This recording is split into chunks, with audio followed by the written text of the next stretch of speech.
With that, we will call to order the June 5th Cass County Commission meeting to order. Roll call, please. Commissioner Grinberg. Here. Commissioner Capitan. Here. Commissioner Breitling. Here. Commissioner Peterson. I am here. Commissioner Sherling. All right, we have a quorum. Thank you, everyone. If you'd please stand. Give us the pledge.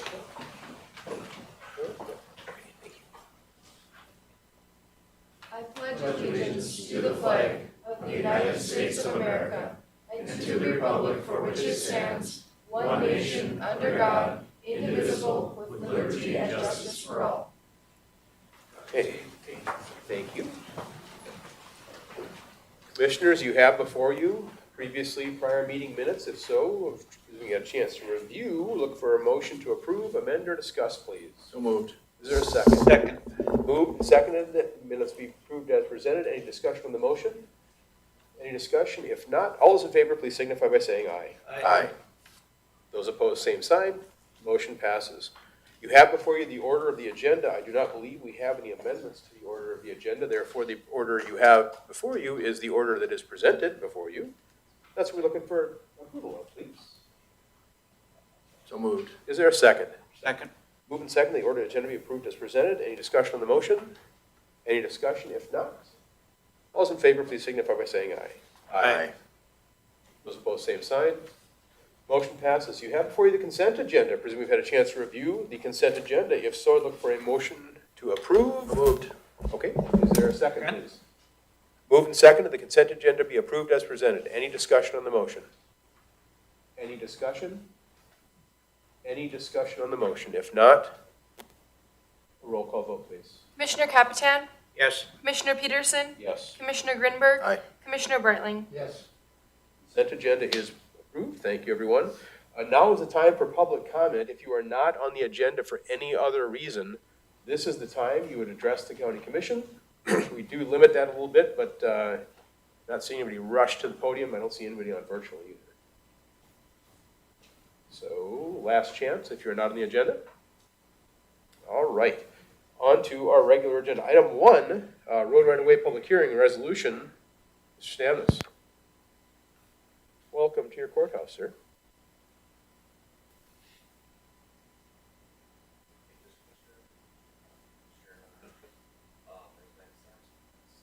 Is that on? Wait one, Mr. Stamnos, can you wait 1 second, please? I want to make sure your comms on. For our friends that are online. Here, just Okay. Thank you, Taylor. Mr. Stamnos, continue, please. Thank you.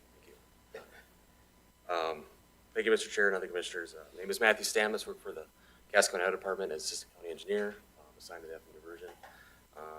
At the commission meeting held on May 1st, public hearing was scheduled for June 5th. This public hearing is meant to discuss the resolution to permanently close positions of roads, portions of roads that include County Road 40/37th Street Southeast and County Road 8/40th Avenue West for the Ethnic Diversion Project. At this time, I would ask that the hearing be open. Commissioners, let's wait 1 second while we work on our comms. there it is.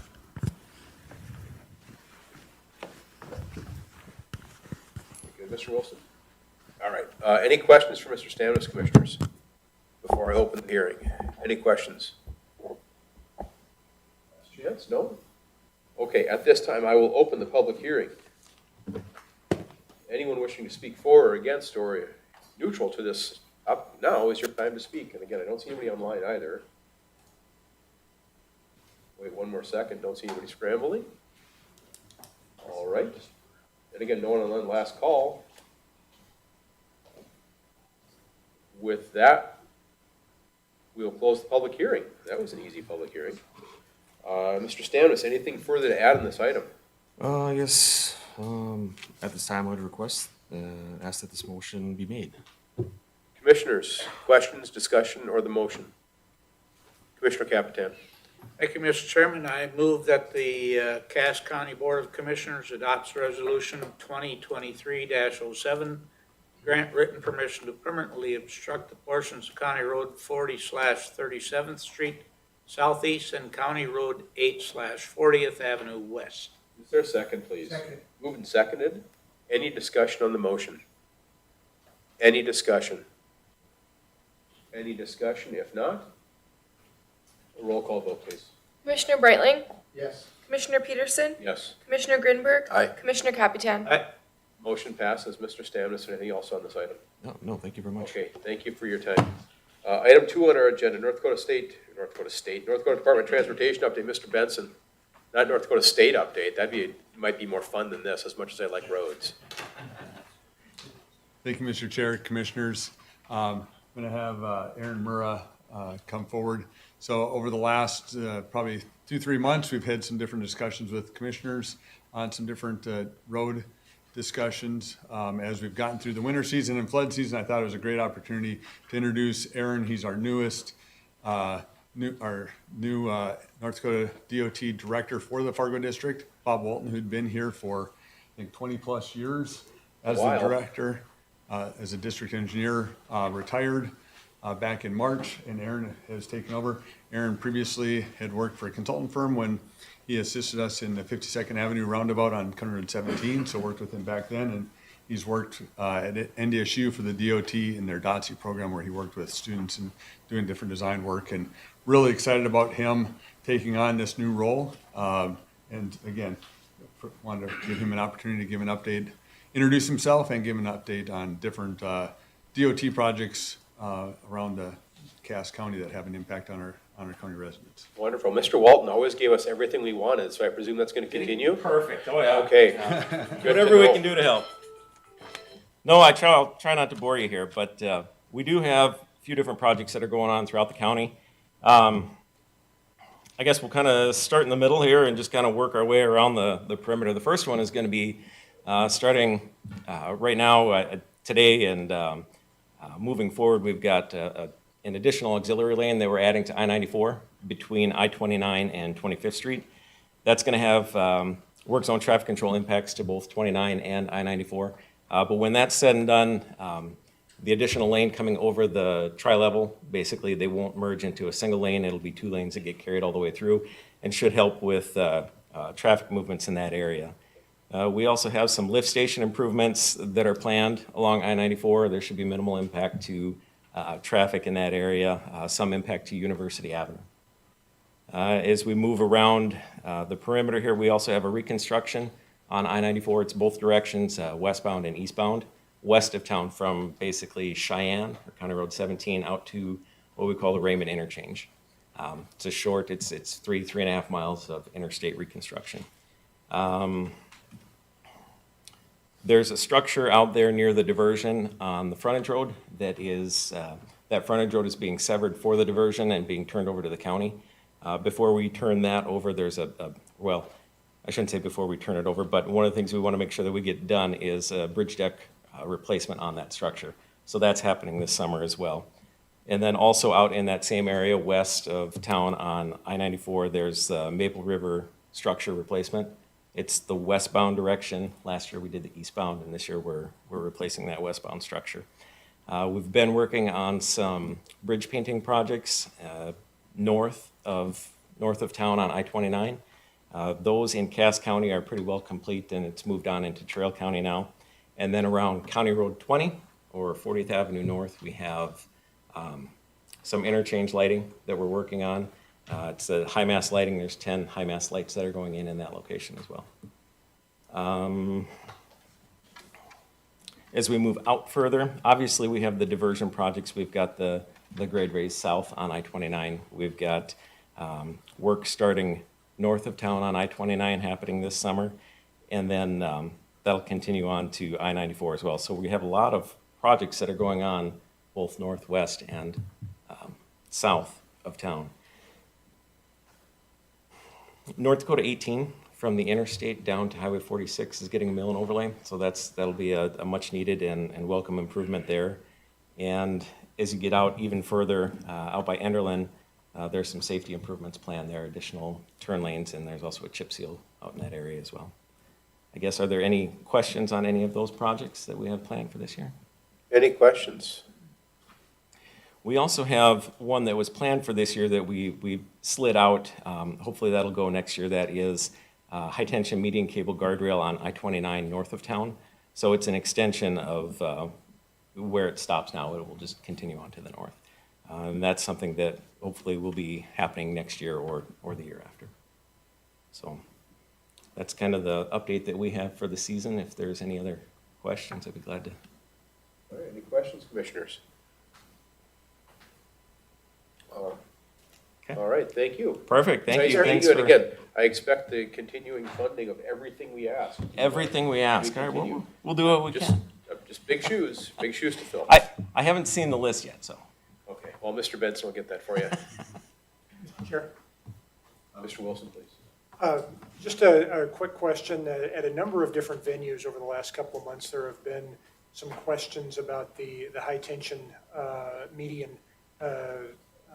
structures, barricades that went up on 94 through the metro area, and questions of creating a snow fence effect in some cases, or also in some cases, if we've heard, potentially a potential safety issue. If a car slides off, hits the barrier, bounces back into the lane of traffic. Just sharing, again, Robert Wilson, County Administrator, just wondered if you or DOT is hearing some of that same feedback, and if there's any path forward or actions based on that feedback. Sure. So the cable guardrail in the middle, that started as a Vision Zero push. One of the things that we know system-wide throughout the U.S. is roughly 8% of the collisions are head-on collisions on 4-lane divided highways. And by installing a system like that, you can eliminate 97% of those. So that's kind of where the whole thing came from. Those are big numbers when you're talking Vision Zero and you're trying to get fatalities down. And the ones that we have put in now have given us challenges. The snow fence, idea of that, it's caused us, I guess, some different issues with removing snow. We just need to adapt to that. And then also with new designs that are going in. We've learned some things from what we've got in now. So the stuff on I-29 is going to incorporate some different things that we've taken away from this. On I-94, the placement of it is closer to the driving lanes than what all of our new stuff will be at, and that should help with a lot of that.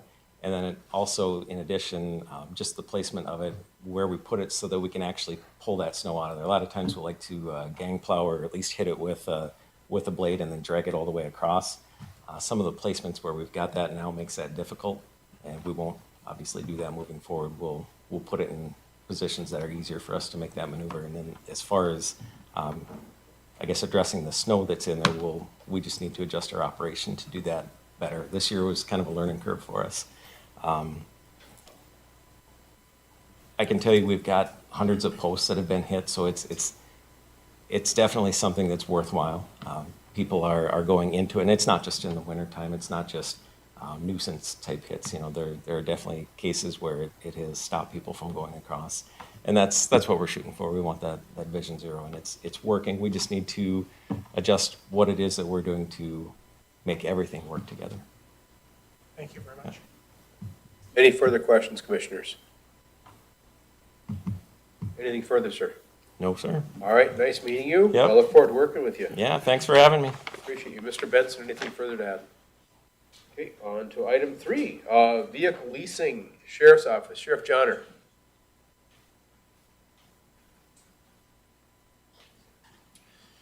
Good afternoon, Mr. Chair and members of the commission. As you mentioned, Chair Peterson, we are going to be discussing potential vehicle leasing for patrol vehicles for the Sheriff's Office.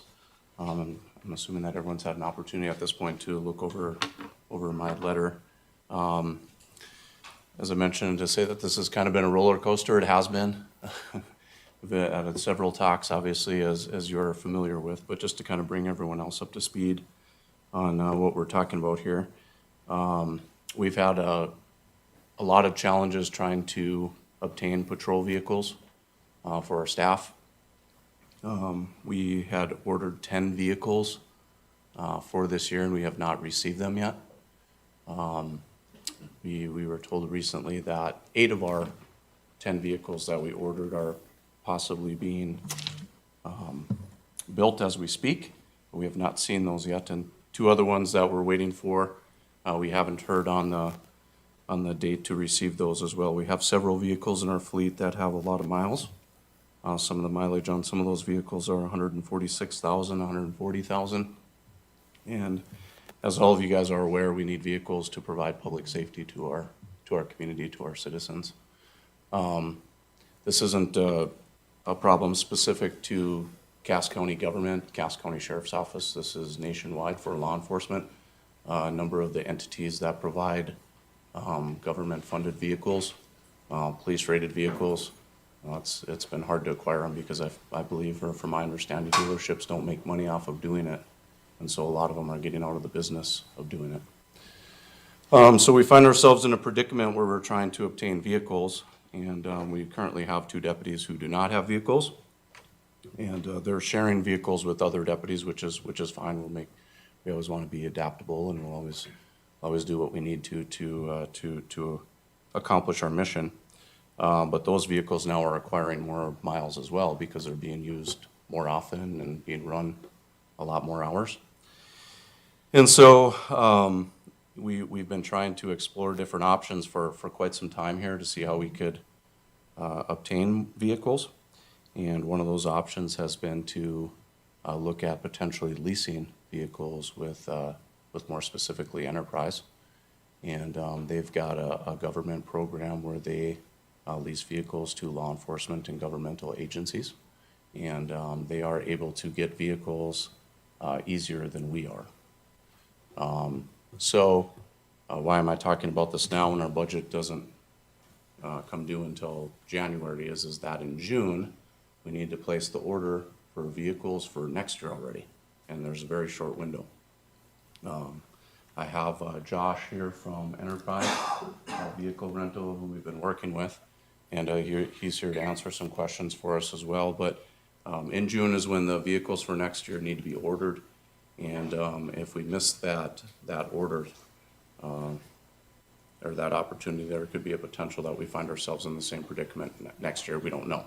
So the 2 options are to take the gamble and wait till next year and try to see if we can get vehicles again, or we can try to enter into a lease agreement where we feel like we would have a for sure thing with getting vehicles through them.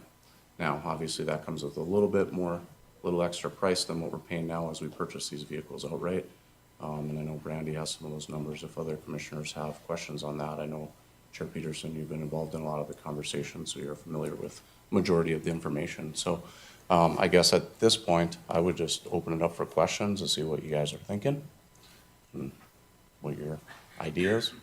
So, Commissioners, questions? Commissioner Captain. More of a statement than a question of the sheriff, but I would happen to be down there and stopped into Nelson Ford just to talk to their fleet manager. And I thought it was more like Alice in Wonderland and being curiouser and curiouser, that all of a sudden they said that all 8 vehicles are present and accounted for in Fergus Falls, inspected, ready to go, and they're all now apparently at code 4. And I said, it's kind of curious that we couldn't get any information out of you for about a year and a half. Then you find out we're going to a lease program, and all of a sudden these 8 cars appear. But apparently they've all been delivered and at code 4 as we speak, if they're telling me the truth. So. yeah, we had just gotten word that those 8 had come in, but of course, we were expecting to get them quite a bit earlier. We didn't know if we were going to get them at all, and then much as Commissioner Captown said, as we mentioned that we might be entering into this lease, and we were going to potentially cancel that because we hadn't seen them yet, and they mentioned that they were now being built. I don't know if that's more of a coincidental thing, or I don't think it's anything malicious against us or not wanting to provide us with vehicles. I don't know if it's a timing thing or what it is. But I guess for sake of discussion, as the sheriff of Cass County, I need to make sure that we can provide public safety to our citizens and that we can get vehicles. So however that is, that's what I need, obviously. But I also want to make sure that we're prudent with taxpayer dollars as we make those decisions. And we find out what the best route is for Cass County. So, Commissioner Grinberg. Sheriff John, is this like a one-off approach then you're proposing for the lease route? So I think that, I don't know if things are gonna turn around in the future with this. Right now, in the discussions that I've had, I think Commissioner Peterson has had a few of those as well as with the dealership. From what I'm understanding, this might be a future foreseeable problem for many years probably. And so I don't know, right now, I guess what I'm looking at or requesting would be to enter into this lease agreement with Enterprise for next year. So that but he'd have to place the orders in June. We need 10 vehicles for next year again. Just to make sure that we can get them and then maybe reevaluate at that point and see if anything's changed. If we can get vehicles maybe after next year, maybe something turns around and vehicles are more readily available. I guess I'm not sure. We've never experienced this before in my time. As a result of COVID, yet supply chains are right-sizing. So for your explanation, then we could have flexibility next year when we revisit this. And then what would be your definition of minimal cost? Yeah, so I could turn that over to Brandy here in just a second if Brandy didn't mind including some information. But I guess, yeah, I mean, I think from every year when we do anything with our budget, line items, vehicles, which is a big part of our budget, that we always are continually evaluating what's the best process moving forward for, in order to obtain the vehicles, but then also, like I said, being fiscally responsible to the taxpayers of Gascon. So. Ms. Madriga, before you jump into that too, to reinforce or to jump on Commissioner Grimberg's coattails, yeah, and maybe prudent for the representative to come up too. The question I had was, and I've been asking this whole time, is validation that we can match the state price. I know I've had discussions regarding that, but I don't see anything in this presentation either regarding prices. So what I'd be looking for is reinforcing what I believe I already know and have been told, that you are capable of matching state prices just as we have now. So I've not heard, or I've not seen anything in writing to validate what I've been told. So that's what I'm looking for. Ms. Madriga, and then Josh, if you can jump in. Ms. Madriga. Thank you. So leasing a vehicle is going to cost the county more than purchasing it. Therefore, leasing is a valid option for entities where you don't have the required capital to purchase fleets. This isn't the case for Cass County. However, due to the circumstances with the supply chain, it's been presented that Enterprise can be of value to the Sheriff's Department. What we've been proposed to is that we would, there'd be 3 portions to a cost. One is a $400 one-time service charge. Another is a 0.1% enterprise management fee that would be paid monthly. The interest payment is the 3-year T-bill plus 3.5% of interest. At this point in time, that's between 7 and 8% interest. But it was also brought to our attention that the bare minimum of a lease that we could do would be to have a 1% lease. Therefore, we purchase the vehicle for 99%. We we lease 1% over 12 months. So on an approximate purchase price of $42.5 thousand, the total cost of leasing would be $1,000. So if Sheriff Johnner proceeded in purchasing 10 vehicles, we leased them at 1%, and then over the 12 months, it would be a total cost of approximately $10,000. So finance could certainly support leasing vehicles when absolutely necessary due to supply chain shortages. However, entering into an enterprise lease that would exceed 1% of the cost of the vehicle or exceed 12 months might not be fiscally responsible. Thank you. Thanks. Josh, your commentary regarding what Commissioner Grimberg's questions were, what Ms. Madriga just said, and pointedly to my question regarding matching costs. When can we get actual hard numbers in front of us? That's going to be entirely, are you talking about in terms of vehicle purchase pricing? Yes, sir. It's going to be based on the manufacturer. So as of right now, the Cass County Sheriff's Office is preferring to run Chevy Tahoes. GM has not released price on those vehicles just yet. However, when that does come up, I can provide the factory invoice, which is what the pricing was going to start at, less their full government buying power, the incentive, and provide that to Sheriff Johnner and anyone else who's wanting to see that right away. but we are still waiting for the manufacturer to receive that. However, the county will not pay more than state bid pricing with enterprise. Sometimes they can beat it, but at the very most, you'll be paying state bid pricing with us. I like the beat it part, but Yeah. And currently right now for the two main vehicles that we're using that are patrol rated, and when I say patrol rated, the reason they're patrol rated is they're pursuit rated. They have different suspension systems on. They have different braking capabilities for pursuits, things like that. And then they also have a different electrical system to provide enough power and things like that we need to power up our radios and the computers inside the vehicles. So they have different alternators and stuff like that. That's why they're police rated, and that's why they're called that. Currently for a police rated vehicle, a Tahoe, the state bid is $46,000. And for police rated Explorer Interceptors, those are $38,000. That's what we get them on state bid for. Mr. Chairman, Commissioner Brightling. is this proposal a 1 year or a 3 year proposal? I think I heard two different comments in that regard. Yeah, so these vehicles that we would be looking, what I'd be asking right now is to enter into an agreement with them to do the purchase through them. It's in June, right? And when you guys are purchasing. We can place, correct. Place orders. Yes. And we would look to purchase the vehicles for next year. As far as the lease agreement, I think we'd run that every year. We always have an opportunity to buy out those vehicles at any point if we decide to terminate the lease, from my understanding Lease of is it. a 3-year lease? I believe it goes year to year. Correct. So the leases can be structured as minimum as 12 months to as far as 60 months. So for this instance, as to give enterprise fleet management opportunity, I think it's in the best interest of everybody that those are just for 12 months. As we approach lease end or term end, the county can then revisit their options, reevaluate how I've been doing for the county, and hopefully you guys decide to stay on board for the long run. But as of right now, I'm more than happy just to earn the opportunity to earn your guys' business for 1 year and go from there. I have one fundamental concern.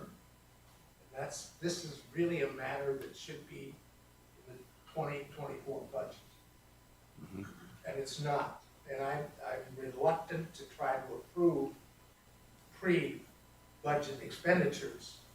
I think that's bad business. And it's a tricky thing, and that's why I'm bringing this before you, because if we don't, the only problem with that is, or the thing to consider, is that if we don't place the order through them in June, then there's no guarantee that we can get vehicles through them for next year. Are there other lease people that will work with us? I'm not familiar with any. So, but it's not a matter of signing the lease, it's the matter of ordering the vehicles in June for next year. You know, if we don't put that order in, then we take the gamble of trying to. How do you put the order in without signing the lease? So Is that possible? no, we will need signature on paper in order to order a vehicle on behalf of the sheriff's office. What I was getting at was just missing the window of ordering the vehicles in June. I know it's a tricky thing. It's something that we all have to decide on what we're gonna do. It's that or take the gamble and see if we can get vehicles next year. To give you all peace of mind, Enterprise isn't sending us a statement or a bill until the sheriff's office is in possession of their first vehicle with us. So there's nothing that will be due until all my work has been done and Sheriff Johnner has all 10 of his vehicles in his possession.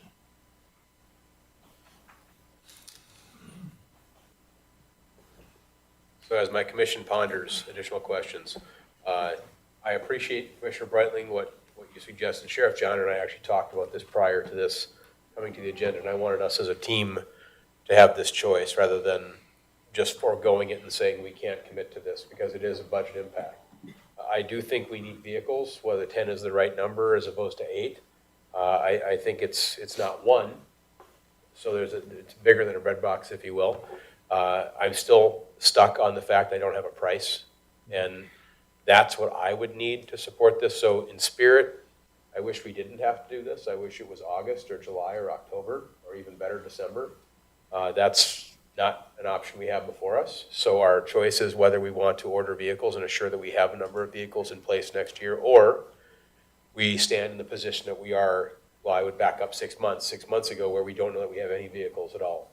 So ideally, we'd not be in this scenario. I appreciate that, but in the same breath, I have very little struggle with committing an additional $10,000 of taxpayer dollars to secure the fact that we'll have the vehicles that we need, period. But back to my main point, though. I need to see something in writing, a formalized proposal, cost per vehicle, that validates exactly when I believe you. The Ronald Reagan philosophy, trust but verify. I believe what you're saying, but I need to see it in writing. So if I have that, then I'd be prepared to vote. Right now, I don't have that. I have your word, and I believe you. I think you're a good man. But contracts are made for a reason. So right now, I'm not supportive of this today. I'm supportive of it in spirit once we have the data to back up the vote. One last thing I would like to mention is just, not that we need to follow or do anything, Cass County government, we should make the best decisions for Cass County. But there are other governmental entities that are going this way. Clay County has done that, Grand Forks County has. I think there's a few other counties in North Dakota that are signing on because everyone's having a hard time getting the vehicle. So I just wanted to assure everyone that this isn't just me finding Josh, ringing him up in the phone book and saying, hey, can you come in and get us some vehicles? This is something that we've looked at for a while and I've done a lot of research on, so. Commissioner Capitan and Josh, Mr. can you Wilson. get that to the chairman, that letter in writing stating, what, within the next 5 days? Yes, I can. I have well over 30 government partners across the state of Minnesota, and they obviously brought the exact same concerns. We delivered the same exact things you're asking for. Proof that they can at least get state bid pricing at the bare minimum with us. And so I'm more than happy to provide that for you in a very timely fashion. Also, I'd like to talk to you about the coroner's vehicle. Oh, With that, Mr. Chairman, I would, Commissioner Capitan, we do have a couple more questions. I know you're anxious. well, I was going to make a motion, but if somebody else got questions. Yes, sir. Mr. Wilson, then Commissioner Grinberg. So one of the things I'm still wanting to just be clear in my mind is, so to enter into this agreement with Enterprise, we've been provided with 7 different individual agreements. Do you need all 7 of those executed? the only ones I will need are a master equity lease agreement. That's just agreeing for the county to lease vehicles from Enterprise under our terms. Okay. And a consignment auction agreement and an agreement to resell customer-owned vehicles. Those 3 just allow us the ability to provide you vehicles and to get rid of them for you as well. Those are the 3 bare minimums that I'm needing. Everything else is optional. And I did Do you have. need a credit? Oh, I'm so sorry. Thank you. Thank you for bringing that up. A credit application as well. I did have, just for the commission's information, I did have the state's attorney's office look over those agreements. And they felt like they read well, so. So you are not looking for us to enter into the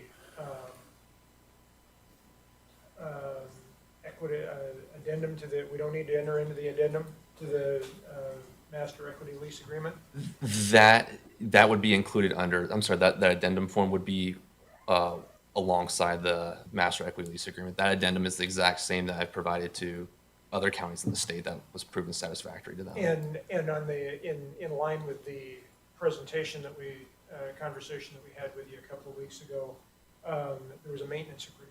Correct. That would be a optional? Absolutely. Yep. All of those are optional. I believe I've proven enough that it makes sense that the sheriff's office moves forward with us with that as well. But just for the sake of the timeliness and urgency of just making sure that I'm getting the sheriff's office the vehicles they need, just those 4 forms are going to be needed right now. Everything else we can take care of later. And that, just to add on that note, just so everyone knows, our routine maintenance budget for the Cass County Sheriff's Office is $64,000 per year. We have the numbers through April because bills come in a little bit later after we get service done on them, obviously. So just through April, we were at 33.3% of our routine maintenance budget, or excuse me, 42.9%, and we should be at 33. And I think that's just a result of our cars obtaining more mileage and running them up into the 140s and stuff like that. So. Commissioner Grinberg. Seems a little fuzzy to me. I mean, I understand kind of what you guys are sharing, but it does seem a little fuzzy. I'm of the belief that come first of the year, inventories are going to be replenished and vehicle acquisition isn't going to be what it is today. So I guess I'm okay with, a one-off, if you will. And again, I'm not sure what Commissioner Capitan's going to move, but if it includes that Commissioner Peterson has a letter per his suggestion, then I would also ask our state's attorney to verify that we don't have bidding requirements around this, so that we don't find out a month from now that we should have bid this and have our name in the paper. We've been awarded the RFP through Sourcewell, so we satisfy the competitive bid process that way. All right, any further questions? Mr. Wilson? So if we, and as I understand that we enter into the global agreement global, so to speak, agreement with Enterprise to engage in lease arrangements. And then there would be an individual cost, vehicle description, cost description that would be specific to each vehicle. Is that correct? And that would come forward, and that would take an additional, that'd be an additional agreement to enter into on a specific vehicle basis. Yeah, because each order will have its own individual quote where you'll have itemized all costs. Everything, every penny that's behind that vehicle will be itemized on that. So we would need a signature on that as well in order to place the vehicle. Or to place the order for that vehicle, sorry. And so, Sheriff, then at this time, because of the 8 that you're able to purchase through Nelson, you're looking to, would be looking to lease 3 at this time as well? Or 3 and potentially the 24, No. the models for 2024? Mr. Chair and Mr. Wilson, I'm not looking to lease any right now. There is one vehicle potentially that we might, but that's not today. Okay. I'll bring that as a further discussion. That's for a rather unique assignment. That's right, An okay. individual that might need a vehicle. This would be, so the 8 vehicles that Commissioner Captan was talking about, Nelson Ford has now indicated that they have received those vehicles and they are building those for us. We're still awaiting 2 other vehicles that we've ordered, 2 Tahoes. We haven't heard when we're gonna get them. So we're gonna run a little short here and see if we hope, cross our fingers that we get those maybe sometime in the fall. But these were vehicles that were ordered well over a year ago that we have not received yet. So, and as I mentioned earlier, I don't know what the market's gonna do, but eventually I need vehicles to patrol the county. Do we have anything in writing from Nelson? What's that? Do we have anything in writing from Nelson? That we got the they are cars, gonna deliver? they've notified us that they've gotten the cars and they're being built, that's what they've told us. So, that's where it's at. Have we been invoiced for those cars? That I do not know. I don't monitor that, as I have someone else that monitors our budget, so. Finance is saying no.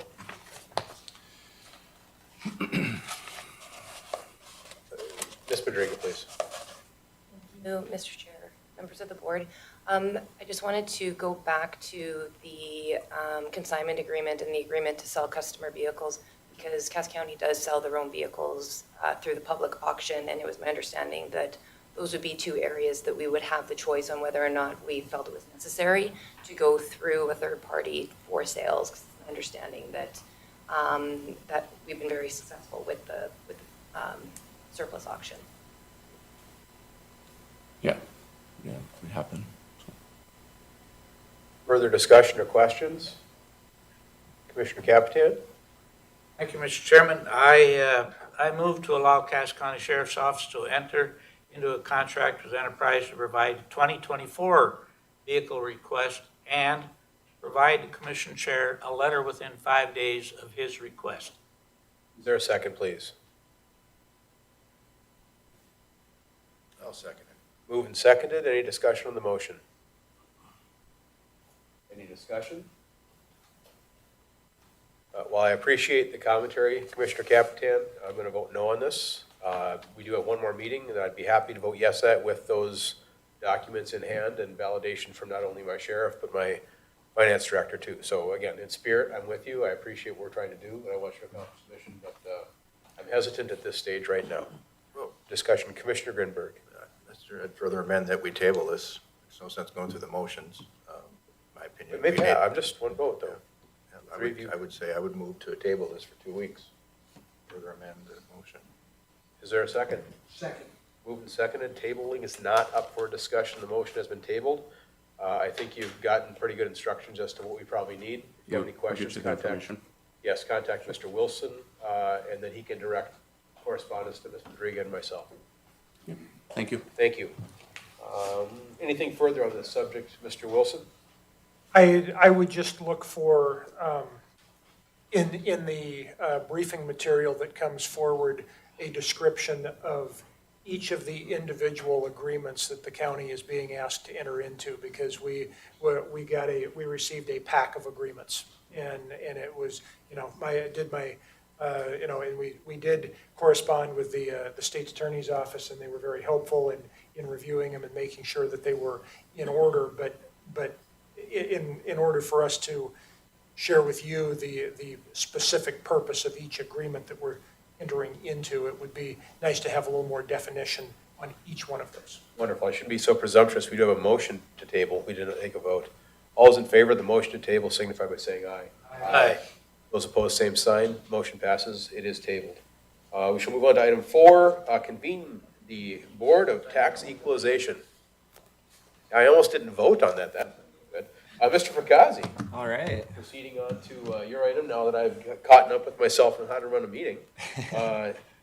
Give us a brief introduction, please, of what's going to transpire, and for our members of the audience, and education as well, please. Absolutely. Thanks, Chairman, Commissioners.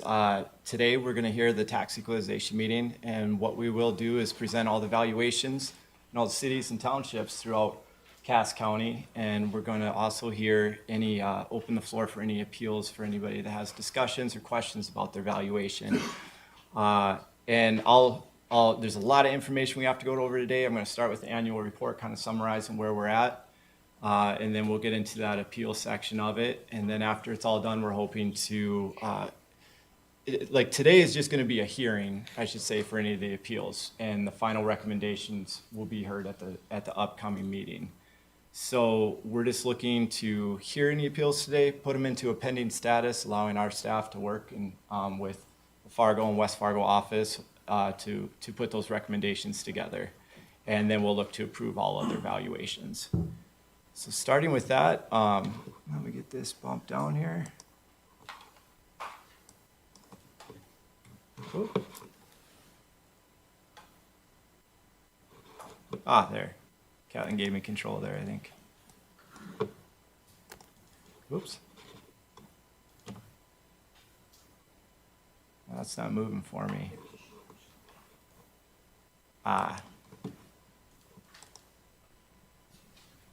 There we go. All right.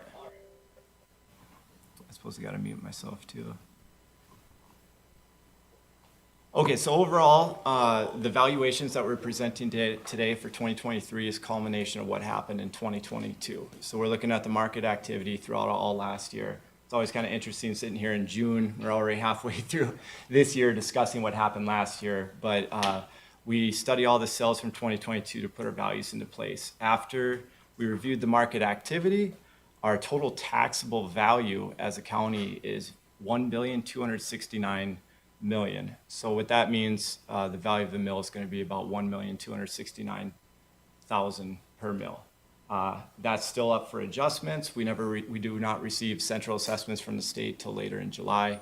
So depending on what happens with that, for railroads, pipelines, things of that nature, that number could fluctuate. Taking out Fargo, West Fargo, and just looking at the area that my office reviews annually, we saw a 13.5% increase, which is a little bit higher than what we saw in the county as a whole.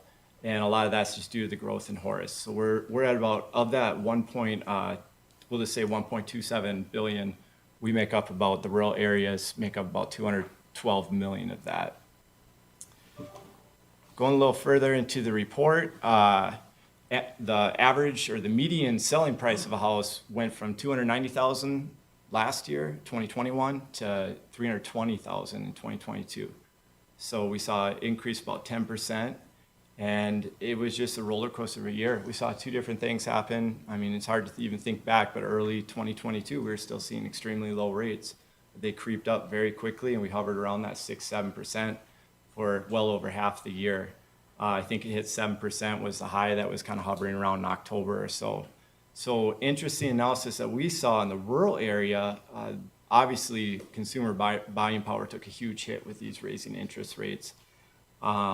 We did see a push to some of our bedroom communities. I saw actual sales increase in areas like Castleton and Page, and just areas that usually don't see the volume. They saw a higher volume in the second half than the first half. And I think a lot of that can be attributed to just that buying power decreasing a little bit, and people shifting out to some of the rural areas.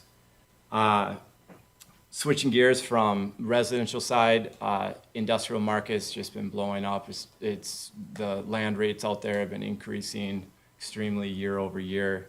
Multifamily housing's been hovering under 5% for vacancies for the year. But one thing that you'll probably hear a lot today, that doesn't necessarily always paint the whole picture. Obviously, utilities, insurance costs for apartment owners, things like that, have gone up extremely too. And I'm guessing in 2023, rents to that extent are going up quite a bit.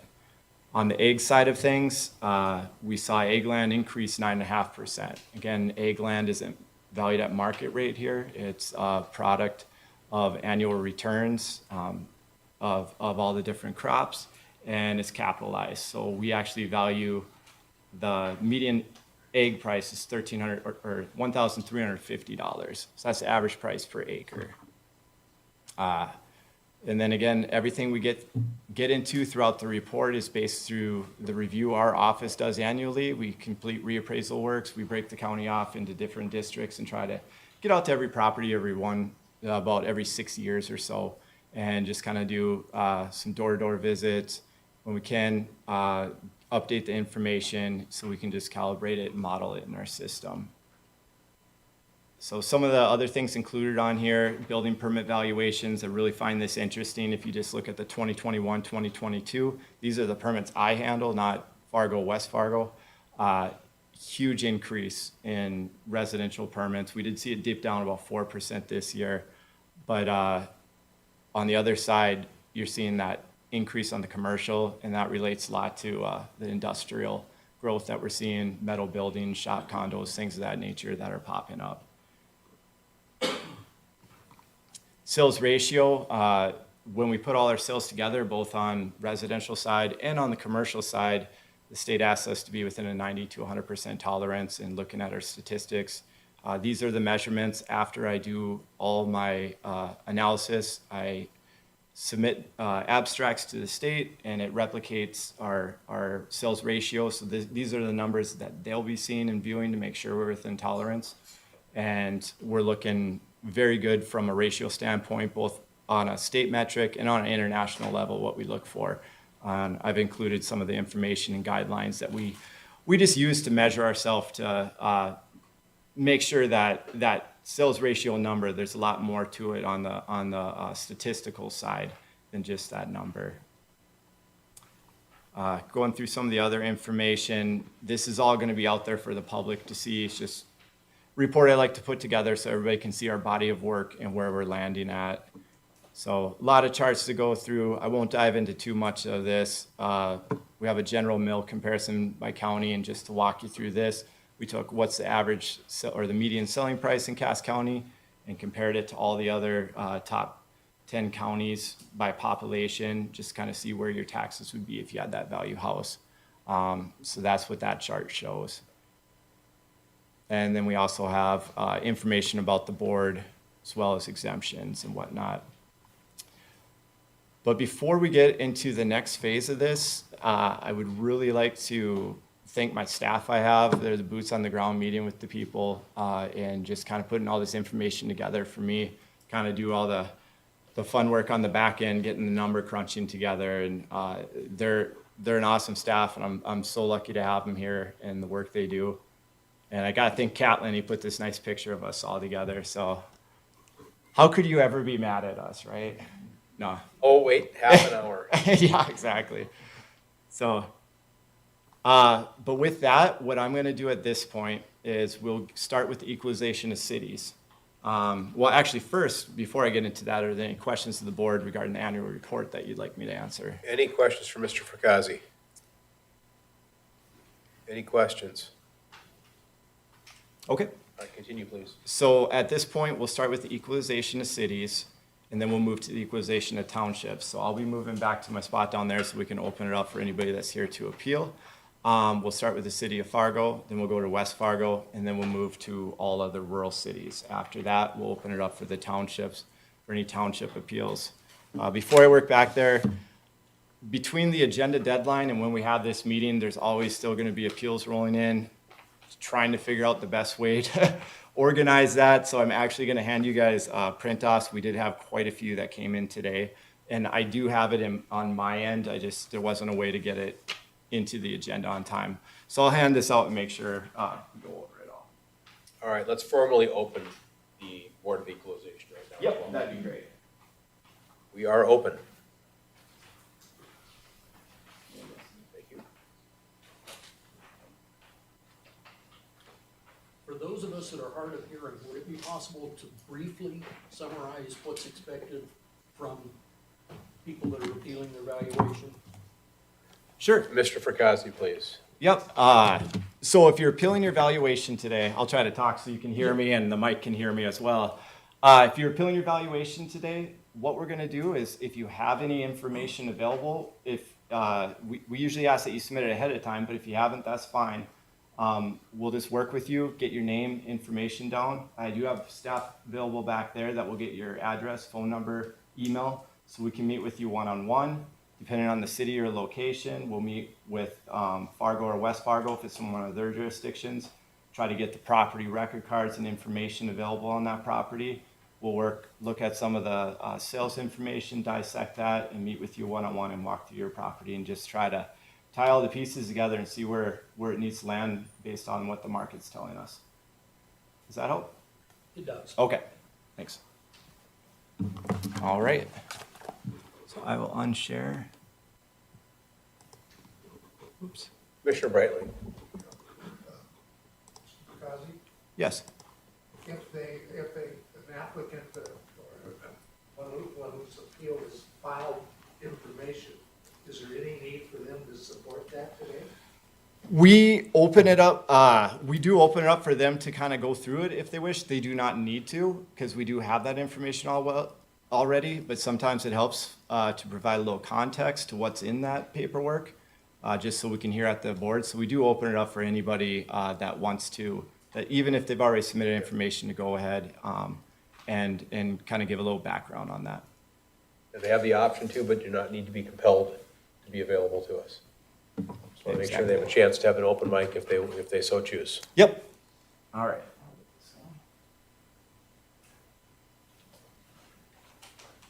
Turn your mic on, Mr. Frakazi, please. Thank you. There we go.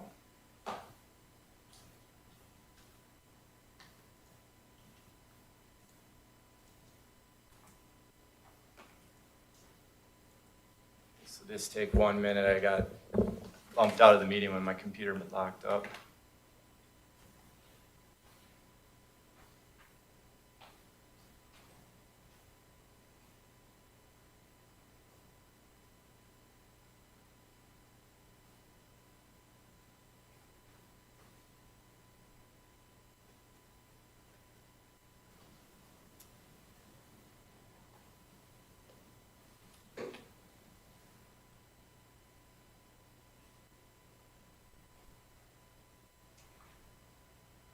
All right, looks like everything's going, so we'll start with the equalization of cities.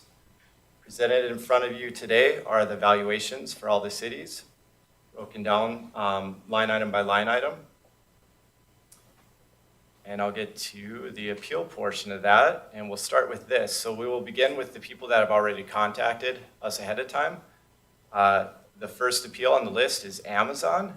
Parcel's at 3737 44th Avenue North. Is anybody from Amazon either online or in the audience that would like to discuss their appeal?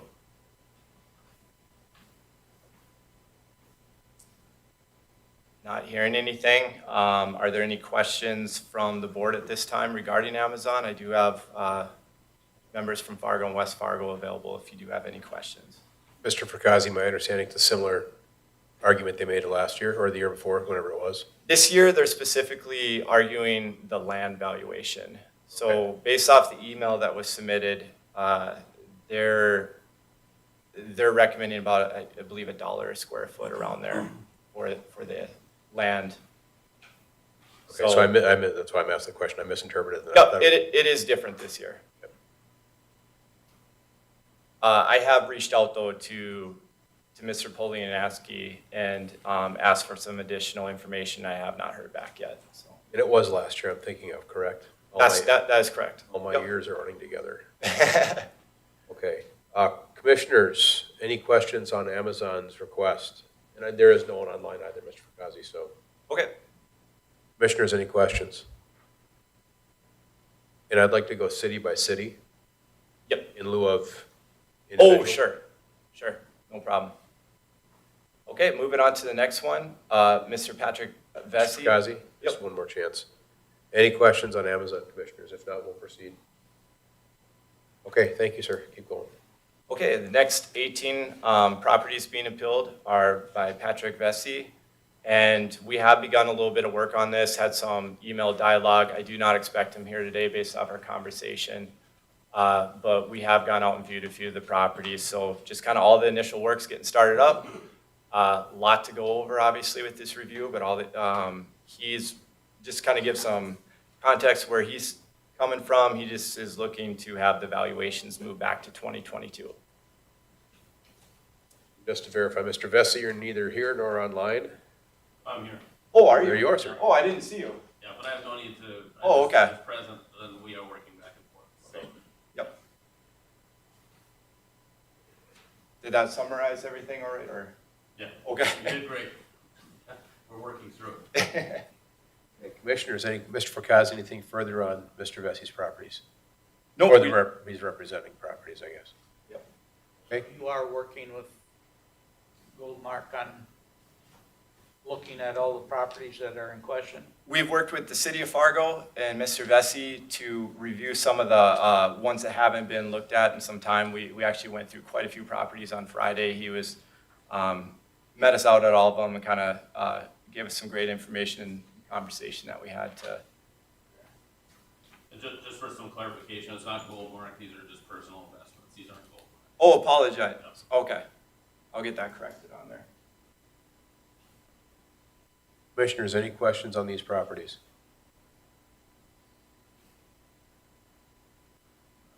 All right, Mr. Frakazi, proceed, please. Okay, the next 7 are for apartments. This is from Great Hall Properties was who contacted, and there was a Phil Abel. I don't know if I'm saying that correctly, but I believe Phil was either in the audience or online. He is here. I'll just open it up to you then, if there's anything you'd like to add. Or... Yeah. Could you step to the podium? And again, you don't feel compelled to, it's just your option. Yeah. Please step to the podium, introduce yourself, please, for the record.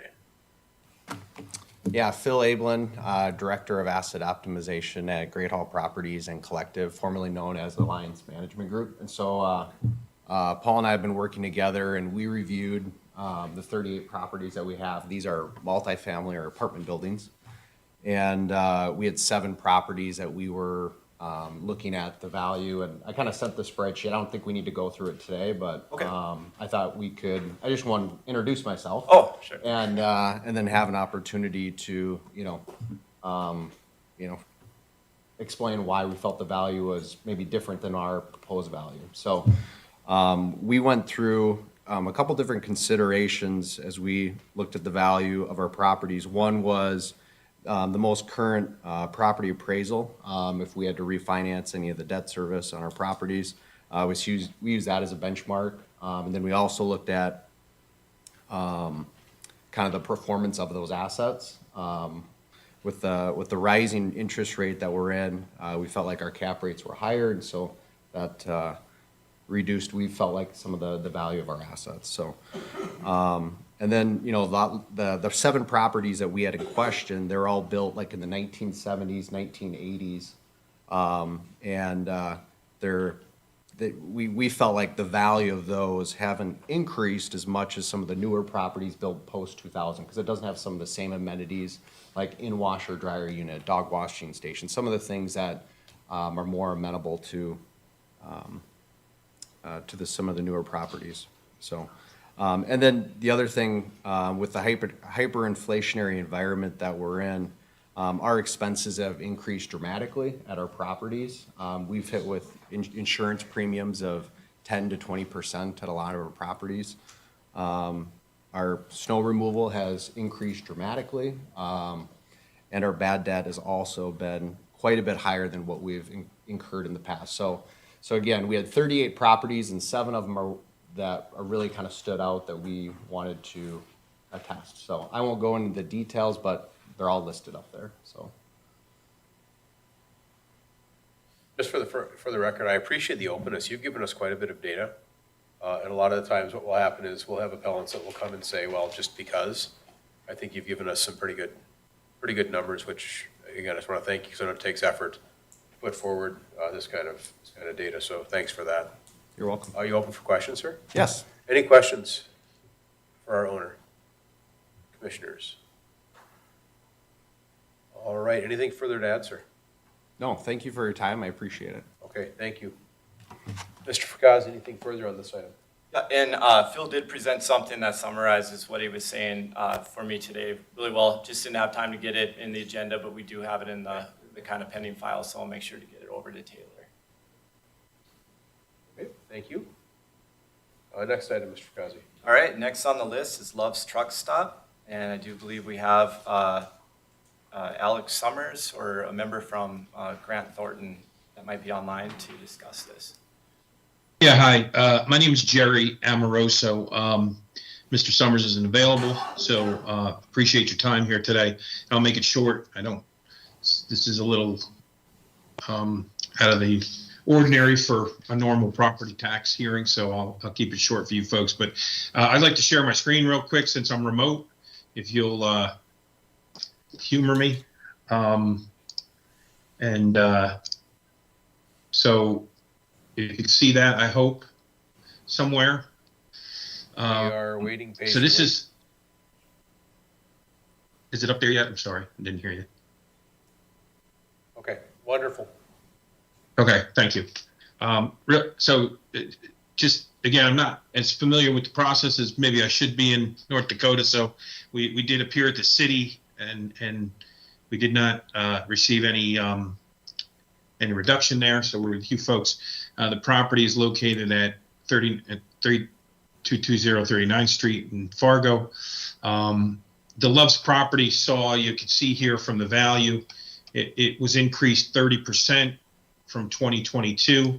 If I heard Mr. Fracaz before, he said 13.5% was an increase throughout the county. Sounded like it included most of the county, if not all of it. Love's was increased by 30%. It's built in 2010. And so I'd like to take your folks down, just scroll down this real quick. Like I said, I won't take up a whole lot of your time. I would like to note that we still have not received any evidence from the city of Fargo, which we've requested, I think, on numerous occasions. So I heard maybe somebody there is from Fargo. Maybe you could address this. My email is with you guys there at the city, and also with Mr. Fracaz.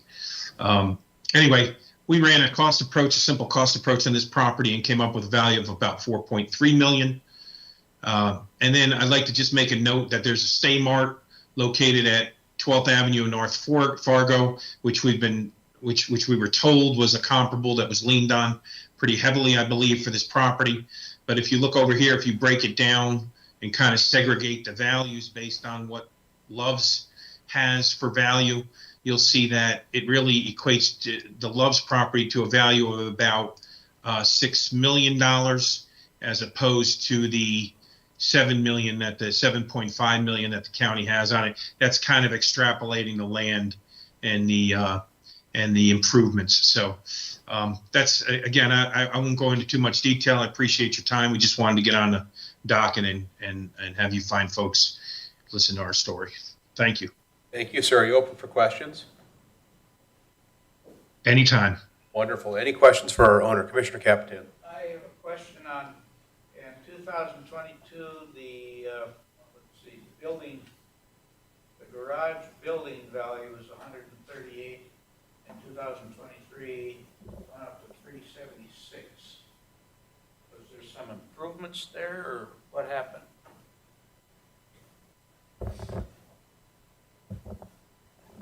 Yes, there was an addition put on. That would be, in our world, it would be a second segment or a second building. We added 238,000 for that value. Okay, so they enlarged that building Correct. quite a bit, okay. Any further questions for our owner? That wouldn't, by the way, that wouldn't make up a 30% increase though. So in the market value, it's a small addition. So just a footnote. Thank you, sir. Commissioners, any Thank you. questions? To our friend City of Fargo regarding his correspondence, anything you want to say regarding the lack of response, or I have no context for this, so it's more of a question. I don't have specific context towards the correspondence he requested.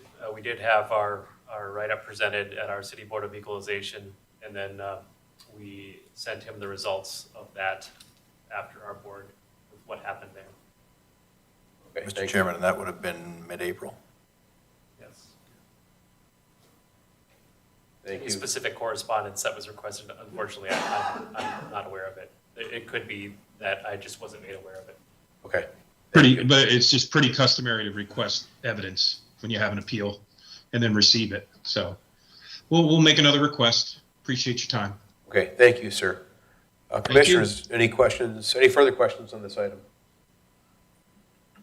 Any further questions on this item? If not, proceed, Mr. Fugazi.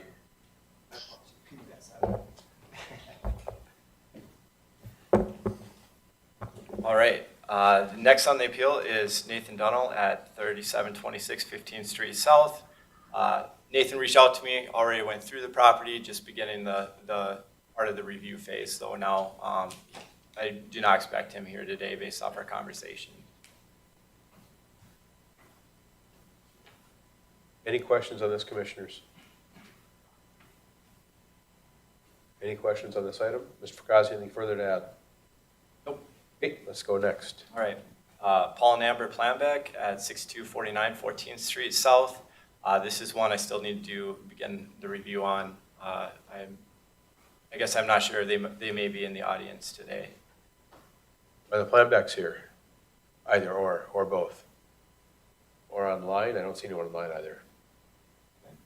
And you have contacted them or not, Mr. Fugazi? I do need to reach out after the meeting. Okay. Okay, next on the list is, Please. is that right? Okay. Yes. Next on the list, Sterling Properties, representing 9 multifamily units. And I have been in discussions with Sam, and I believe he's here today to discuss these.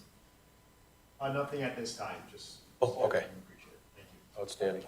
Okay. We do have all the information they submitted. It's actually part of the agenda, so we have what we need, and we'll reach out with any other questions that may come up. Okay, commissioners, any questions on Sterling? Any questions on Sterling? Proceed, Mr. Fugazi. All right.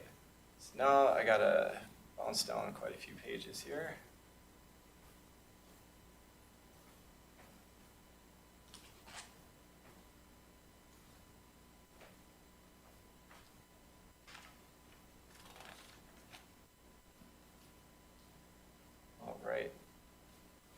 Okay, I guess that was the last four that has contacted us ahead of time for the City of Fargo. I did submit a list of appeals that reached out after the agenda. That's the handout he just gave us. That's the handout you had. So we have Holiday Gas Station, also Circle K represented as that, appealing 7 parcels. And then there's the 4 residential parcels that follow that. So let's go item by item, please. Item by item? Yeah, Okay. so Holiday and then touch on the residences. Yep, Holiday Gas Stations. Would you like me to read off all the addresses? Oh, or- that's okay. Okay. Do we know if the owner or representative is here for I Holiday? do not believe that the owner, I was in talks just this morning with Sally Paul, who is representing them. And they're not online either, so. Okay, the next appeal would be Dwayne Hochstatter at 3626 11th Street South in Fargo. And that was another one that just reached out to us today. So we just, we'll be working with them. Okay, Mr. Hochstetter? Commissioner Capitan? Are these people, they're all Fargo folks, right? Are they referred back to the Fargo City Assessor for a review of their property? Yes. Or they come to you? So after this appeal process, we'll reach out to the city of Fargo, see if they've gone and reviewed the property. If they haven't, we'll set up a time and go together. So we're reviewing it. A lot of times they may have already reached out at the city board and they may have already done that review. So at that point, it's just us going out there and then looking at their body of work. So Mr. Hochstetter's not here? All right, Mr. Fugazi, keep going. Next one is John and Sarah Kirby at 4314 58th Street South. Kirby? Continue. And commissioners, if you want to interrupt, just interrupt. Otherwise, I'm just going to keep going down the list if that's okay. Next appeal is John Neuenschwander at 2314 35th Avenue South. Neuenschwander? Okay, not online either, so. Next is Tim Nashem at 6622 Crofton Lane South. Nashem, hi, sir. Welcome. Step to the podium. Introduce yourself, please. Good afternoon, Commissioners. My name is Tim Nation. I live at 6622 Crofton Lane South. I am here to dispute the valuations. Just a little bit of information about my home. It was built in 2016. I've been there for 7 years. It's a 2-story house, 3-bedroom, 2.5 bathrooms with an unfinished basement. I got a list of the properties that the city of Fargo compared my home to. They used 21 different properties. The properties are significantly different than mine. Of those 21 properties, 16 of them were new builds, new home sales. Many of them were 4 bedrooms, more bathrooms. So they were not very comparable to my home. And what happened with my house and my concern is that the city of Fargo determined my valuation went up 18.4%. I appealed at the City of Fargo meeting, and a couple guys from the assessor's office said that it was difficult to find comparable sales to my home, and they didn't have any similar sales to a house built in 2016. I think there's just not enough turnover in my neighborhood to come up with comparables to my home, and 18.4% is significantly higher than what was presented. The average is 10%, and I would accept a 10% increase instead of the 18.4. At 18.4%, $91,200 they've determined my house value went up. So thank you for your time. Okay, are you open to questions, sir? Sure, yeah. Okay, you don't have to be, it's up to you. Yes, yeah. Okay, any questions for our owner? What is your house appraised for right now? Right now, the city's appraisal for 2022 was $495,400, and I might add that was a current appraisal at that time. It had been appraised from the previous year also. So this is a brand new appraisal. That's what it is now for $429,000? $495,400, and so what they have increased it to $586,600, an increase of $91,200 in 1 year. Okay.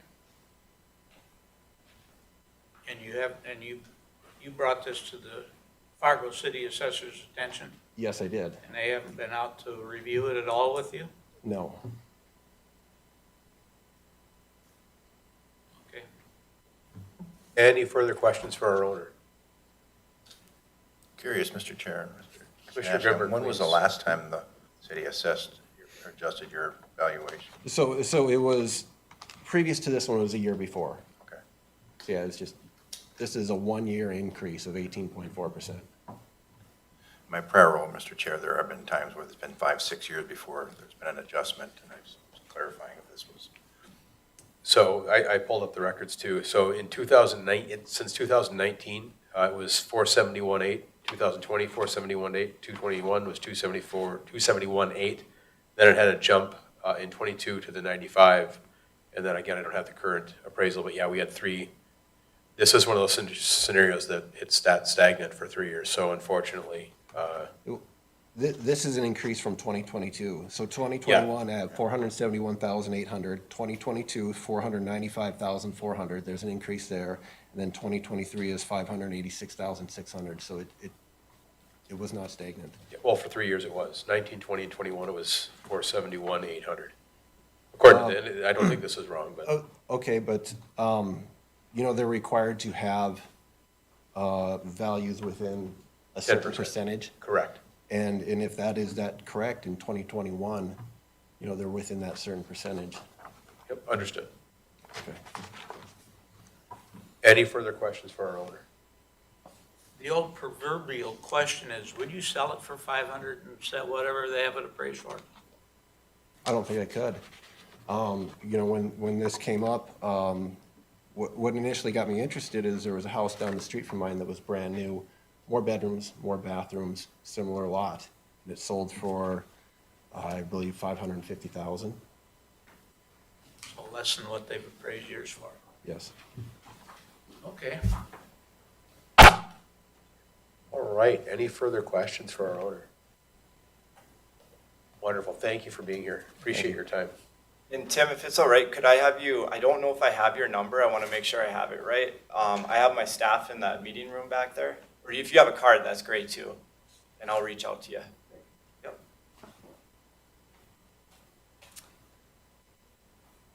Mr. Fracassi or Team Fargo, anything to add?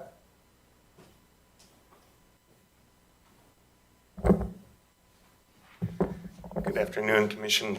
Mike Splonskowski, City of Fargo's assessor. We did reach out to Mr. Nassheim and gave him the information in an email.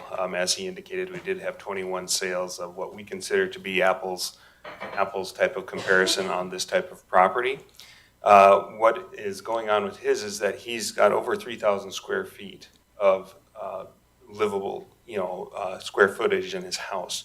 And the sales that we came up with, most of them are in that 23 to 25 range. We only have a couple that we didn't even have sales of properties that were over 3,000 square feet. The closest I was able to get to was about 2,900. And I do have a write-up that I sent to Mr. Fracassi on Sunday, or on last Friday, but it was after the time that he was able to get it into your agenda. But 6 sales of those types of property, and the median was $225 per square foot on that type of property in that age range. But again, all of them are smaller than his.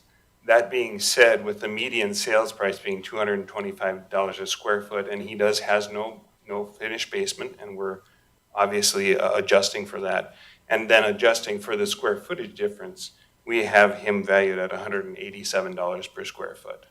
So in our minds, we are adjusting for all of the differences in the value and still looking at the current market as it is right now. And we're saying that we think that he is equitably valued at this time. Okay, thank you. Mr. Fracassi, anything to add?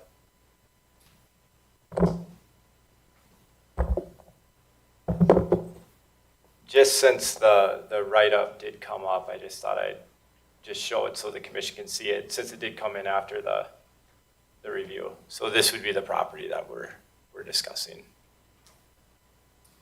But I do have this information. Like I said, I'll meet with the owner and do a review myself and open up that discussion and have something ready for the follow-up meeting. Okay, perfect. Commissioners, any questions for our team? Okay, anything else for Fargo, Mr. Fracassi?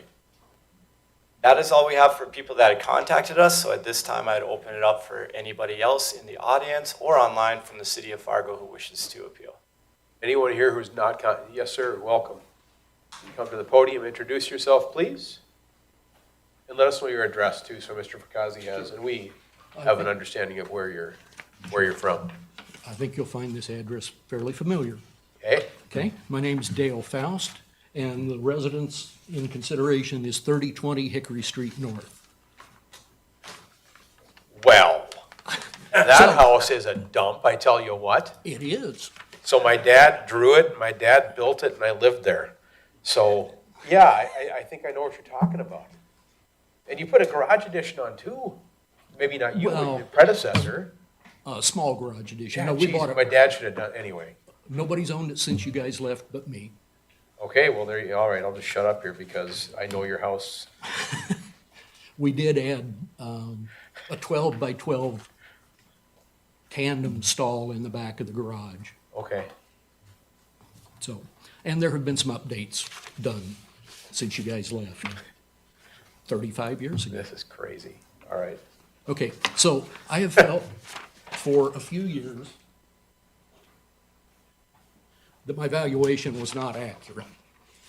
And I finally decided to do something this year, so I went looking for objective third-party data. What I found was, it's the second page of the handout, and it is an increase in valuation that was done specifically for Fargo by the Federal Reserve Board, their office out of St. Louis. Using the numbers that they have, I calculated that my house currently, by Federal Reserve, is a $487,000 house. The city of Fargo has it taxed at $537,000. That's a 10% increase this year alone. And there's a trend line on page 1 that shows the Federal Reserve valuation in blue and the tax value in orange. You can see since 2017, they have been divergent. Bottom line, if we don't change the valuation this year, I will have paid taxes on $226,000 worth of house that the Federal Reserve Board says doesn't exist. That's a pretty big hole in my checking account. So I did contact the county appraiser's office back in, I'd have to look and see on my emails, late April, I believe.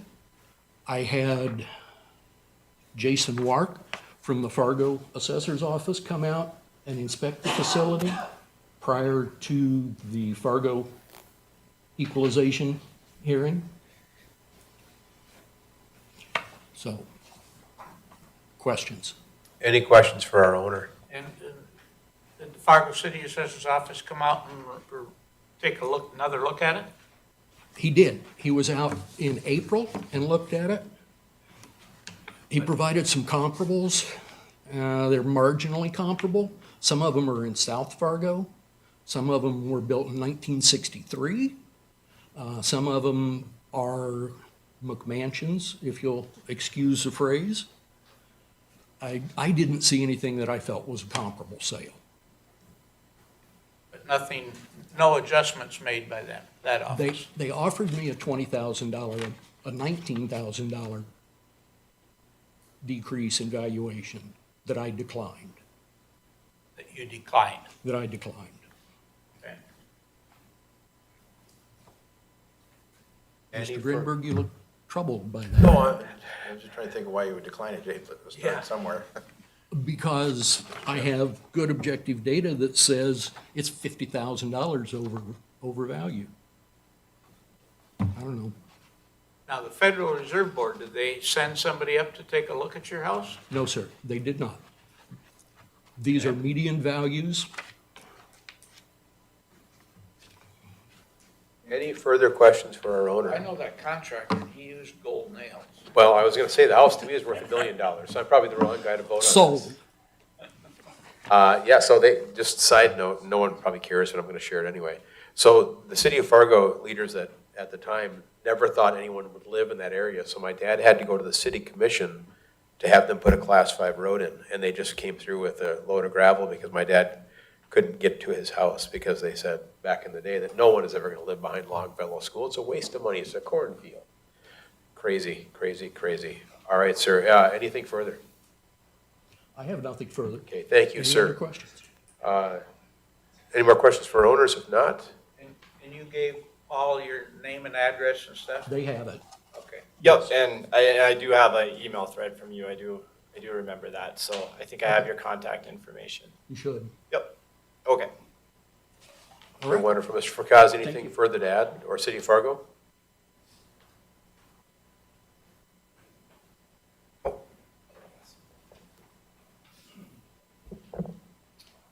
One thing to note. Sorry. If you wait 1 second, sir, we'll finish this one up and I'm sorry. have you jump in. I did want to add, I'm personally familiar with the house. I've actually handled an appeal on it as well. I will note that finding comparables for this house is difficult. Again, this home has a very large footprint. It's about 2,400 square feet, which is unusually large for a home built of this time. That would be all on one level. So finding comparable sales for this type of property is difficult. Just wanted to add that. Thank you. Anything else, gentlemen? Mr. Fracassi, anything else? All right, sir, please introduce yourself and let us know your address, please. I'm Harley Danielson. I'm at 2308 35th Avenue South.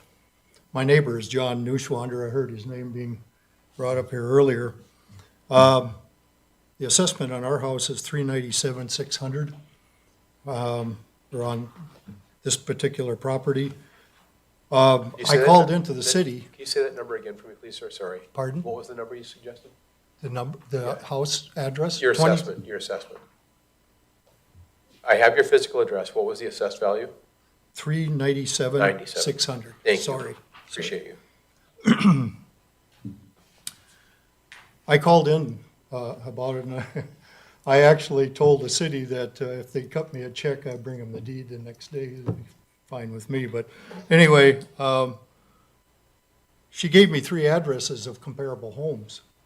So we did a comparison, my wife and I.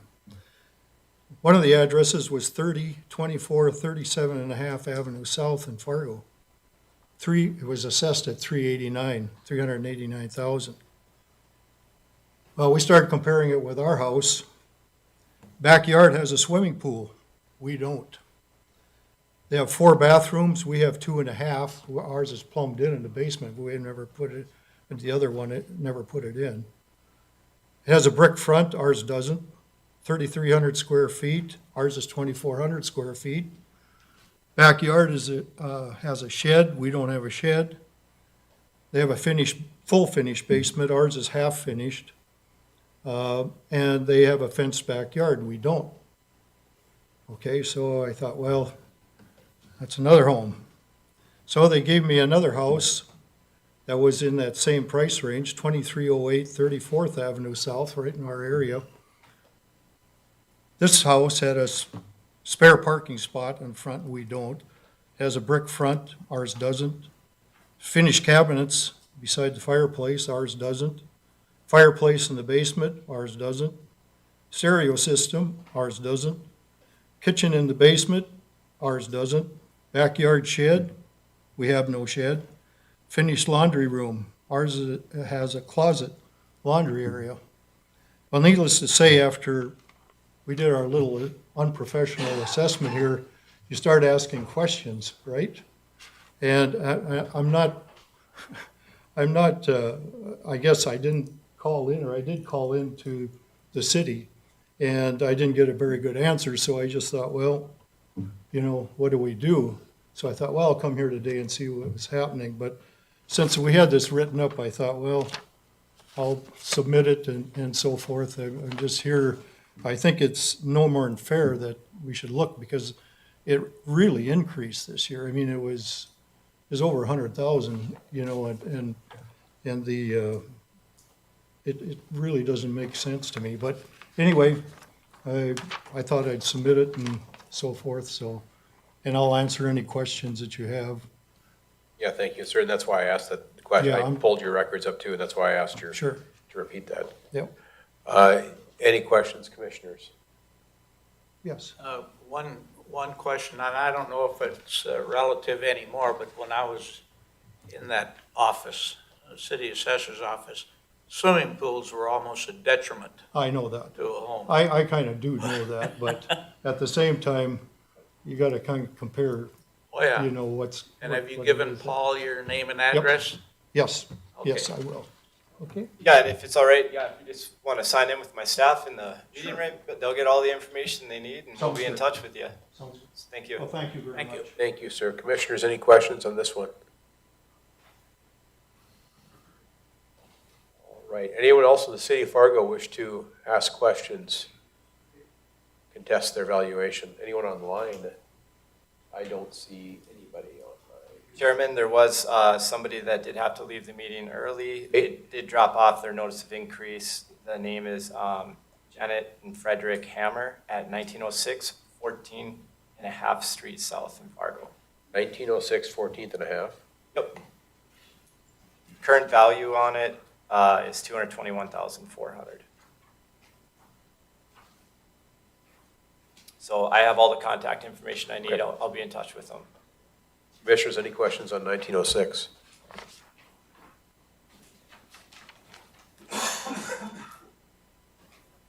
All right, Mr. Fracassi, anything further on 1906? Nope. Okay. Okay. So Anything else for the city of Fargo? I have nothing. I don't see anything either, no one online. So do we want to progress to West Fargo? Yep, we'll move on to West Fargo. And going into the meeting, we just had the one property, Sterling Properties, and you'd already met Sam from the Fargo Appeals, so this is just a carryover of their apartment portfolio, and this is one that's located in West Fargo. So he has provided information for us to look at, and we'll be working with him.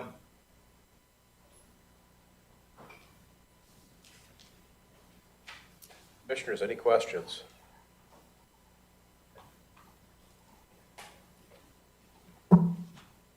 Any questions on this?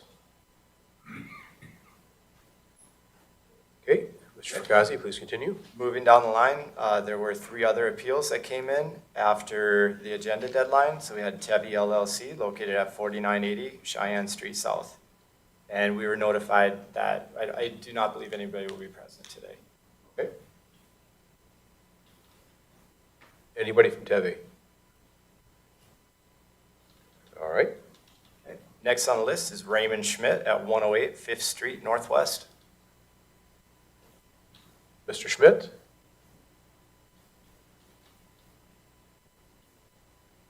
All right.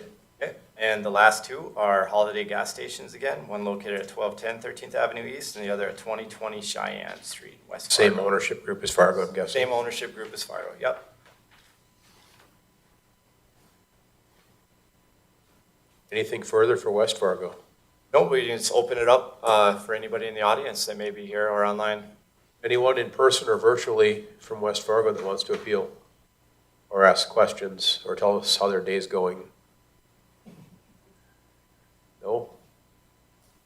Well, shoot, I'd hope someone's going to tell me their day's going great, Mr. Fracassi. I guess that's not the case. So be it. Should we progress on, sir? Sure. On to Horace? Next appeal that reached out was John Ness in the city of Horace at 10617 County Road 17 South. I'm not sure if he's in the audience or online today. Mr. Ness?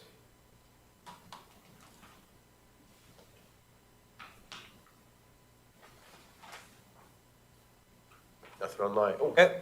And we have worked with this gentleman at the city board, provided some information. So we'll just we'll put together our recommendation for the follow-up and show you what we've kind of provided him previously. okay. Another one that reached out then today was Stephen Boudier, hope I'm saying that right, at 7103 64th Avenue South. Not online, Mr. Fracassi. Okay, and that is it for the cities. So we'd open it up for anybody in the audience from any other city in Cass County. Anyone else wish to speak to the commission? From the cities, not, we'll hit townships next, but. And no one online. All right, commissioners, any questions regarding our friends in cities? Nope.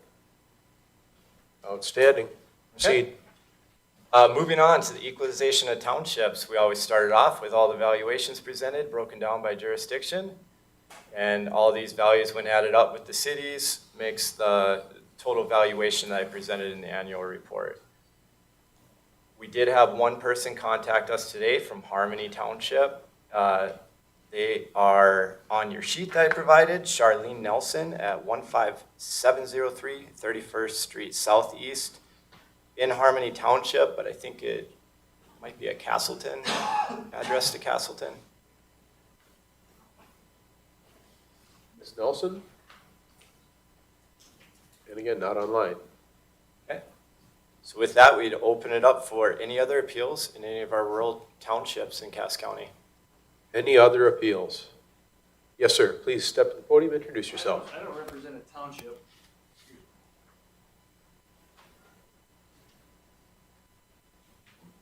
Hi, Jim. I remember me or not. I'm Brad Cates. I'm part owner and general manager of the grain company in Emden, North Dakota. Emden Grain Company. We are in southwestern Cass County. So this is more not a township, but maybe just maybe not even appeal, just to make you aware. The commercial valuation that my township assessor tells me was dictated kind of by the county to them, went up 125% this year. Now, and I guess, that's fine, valuations go up or whatever, but we're a 48-year-old grain elevator that my insurance company tells me we can no longer get coverage on my wood house or my wood office because it's too old. So we have to look into doing some updating there. So I guess what I wanted to bring to the board, or to the commission, to the county, that, as the taxes go up and as competition moves in, the oils and ethanols, the soybean plants and the tax abatements and things like that, just not forget about the established businesses that have been out here for 50 years trying to scratch and claw and stay in business. And Jim has been out, and we've met a couple times, and trying to do it, and Tom Suki and the sheriff has been out. So they get out there once in a while, but we want to, for this kind of increase, we'd like to see some roads done in southwestern Cass, some county road improvement and some things that we feel that maybe we're contributing to it, because you feel we are maybe more valuable than we are to the county. So we'd like to maybe just participate in some of the county ventures out there. I guess that was my. If you want to lower my taxes, I appreciate it, but that's what I'm here for, just to bring it to your aware that, that's a pretty, where I'm hearing 10, 18, whatever percent, mine was 125, and I can show you the letter if you want to see it, so. Thank you. All right, are you open for questions, sir? Sure. Any questions for our owner? 125%? Yes.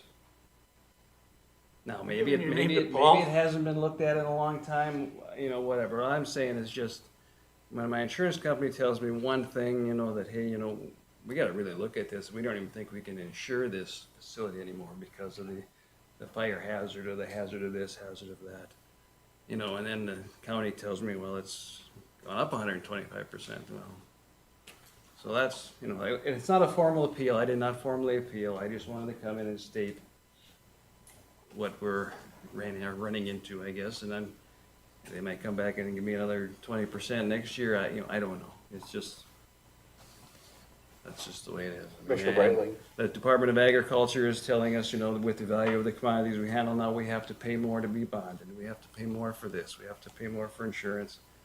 We're just paying and paying and paying. So it's all part of the business. In the previous 5 years, what type of increases did you acquire? Minimal. And I'm not saying that, we probably didn't deserve one, but what I'm saying is for that kind of increase, we'd like to see some more emphasis spent in southwestern Cass County, is what I'm saying, I guess. Maybe you can tell me what our increases have been the last 4 or 5 years. They've probably been in that, 7, 8, 9, 10%, whatever.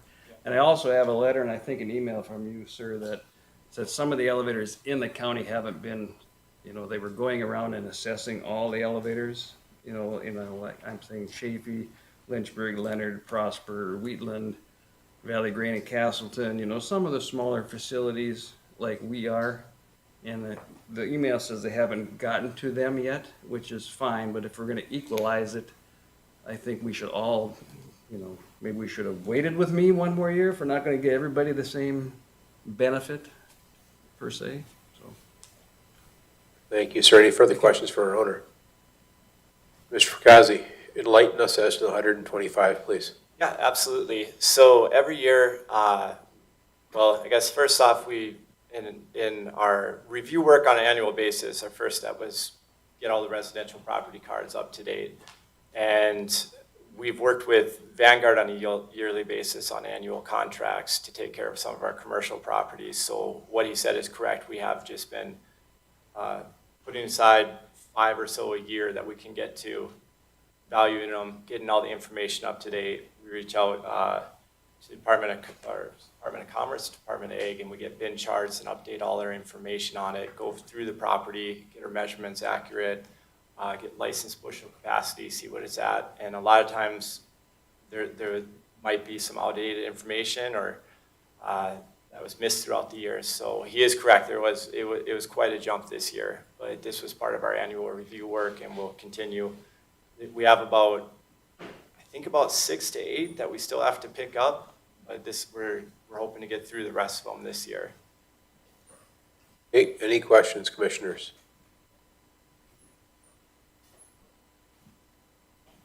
Any questions? If not, any further township appeals? And again, nothing online, Mr. Frakazi, so. All right. Well, with that, we go back to the first page or the second page, and we look. Our 2 motions today is to move all appeals presented today into a pending status. Again, this will allow my staff the opportunity to work with the appellants and also with city staff who may or may not have already reviewed these properties, but it'll allow us to kind of get everything together so we can have a recommendation at the next meeting. And then we'll look to approve all other valuations. Commissioners, questions you have before you? Motions regarding our friends and neighbors that are here today, as well as those that are comfortable with their valuations. What are your wishes? Mr. Chairman, if we're going to take these separately, I'd move motion 1, all appeals presented today into a pending status. 2 separate, please, yes. So is there a second, please? Second. Moved and seconded. Any discussion on the motion? Any discussion on the motion? Any discussion? If not, let's do roll call, please. Commissioner Breitling? Yes. Commissioner Peterson? Yes. Commissioner Grinberg? Aye. Commissioner Capitan? Aye. Motion passes. Commissioners, how about our other valuations in lieu of our friends that were just here? Move to approve all of evaluations as recommended in motion 2. Is there a second, please? Moved and seconded. Any discussion on the motion? Any discussion? Any discussion? If not, roll call vote, please. Commissioner Capitan? Aye. Commissioner Grinberg? Aye. Commissioner Breitling? Yes. Commissioner Peterson? Yes. Motion passes. Mr. Frakazi, anything else for our Board of Equalization? I just really appreciate you guys taking the time to hear all this. I appreciate everybody in the audience. It's never easy going up and kind of discussing some of these things. It's difficult discussion sometimes. So I appreciate them taking time out of their day to be here, and we'll work thoroughly to make sure we do our due diligence and get good recommendations off to you for the next meeting. Wonderful. Yeah, to our citizens that were either online, represented by family members, team members, legal staff, other liaison, as well as those folks that showed up today as individuals. This is a big deal. I love the fact that folks have a chance to come and talk to us, whether they agree, disagree, or somewhere in between. I'm glad it goes the way it does, where you've got your team members in the back where when we're done discussing, they simply walk back and you can keep that dialogue open. So that's an incredibly important portion of our governance, and allowing the folks the ability to speak at us is invaluable to no end. So anything else, Mr. Frakazi? That is all I have. Thank you to our friends in the cities. I know you guys are put under some stress too, because this is very personal for everybody, and I know it could be distressing to both you and the owners as well. So appreciate your time, and obviously your teams are doing some good work too. So appreciate you guys. Mr. Chairman, Mr. Grinberg, please. Does this have to be wrapped up by the end of July? Yeah, we do have to have it by July. I did reach out to the state in case we needed an extension, because I did advise that I would not be present at the next meeting. So if for whatever reason we do, the state is allowing one through that, it'd be the first of July, the first week of July. I happen to know the state treasurer pretty well. He just texted me, wrap these up by July. Yeah, usually the reasoning why is the information I presented, we have to have our abstracts to the state, and they're on a tight timeline too, because they only have to August to dive into all this and have it all ready for their boards. So, yeah. The State Board of Equalization is in August? It's in August. That'll be the final appeal of this process. So Grinberg's big time in me here. I got a guy living in my dad's house, and he's saying he's known the treasurer. All right, that's how it is. That's how we roll here in Cass County. They would 100% prefer it before July, so the sooner the better. All right, anything else? Last caller, I'm going to close the equalization meeting. All right, the equalization meeting shall be closed. Thank you, commissioners, and again, thank you to everyone participating, whether you be in person or online. Good stuff, important business. Item number 5, Job Development Authority.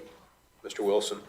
Mr. Chair, members of the board, this is an information-only item this afternoon for board members' awareness. The subject of a potential Cass County Job Development Authority is not new to those of you who have been on the board for some time. There have been a number of conversations going back, I want to say a year, maybe more than that. The last time that it formally came before this board for a review of what the process was if the commission were to choose to stand up a job development authority board was, I want to say that was end of October, beginning of November, when we went through the kind of the nuts and bolts process of how it would happen if you chose to do it. At that point, again, for Commissioner Grinberg's benefit, if this is not straight ringing a lot of bells on the commission side, that would have been prior to your taking office in December. But at that end of October, beginning of November, this discussion, the direction was to essentially stand down until we got through the legislative session, because there was the thought among a number of folks involved in the conversation that the statutes describing governance boards on county job development authorities might provide a little more flexibility after the most recent session had concluded. So for that reason, we did take a pause in these conversations for a while. To that end, there was a change made by the 2023 legislature that made a change to how governance boards of a county job development authority could be populated. And so with that now in place, and Chair Peterson having the conversation with you, that we thought it would be good to maybe just bring the information that has been previously discussed back for a wider discussion among the board. I don't know, coming out of this, if you as a board would look to give me some direction or to take the information provided under advisement and move on to your next topic. But just wanted to share some information with you, and then whatever direction you give me coming out of this discussion is how we will go.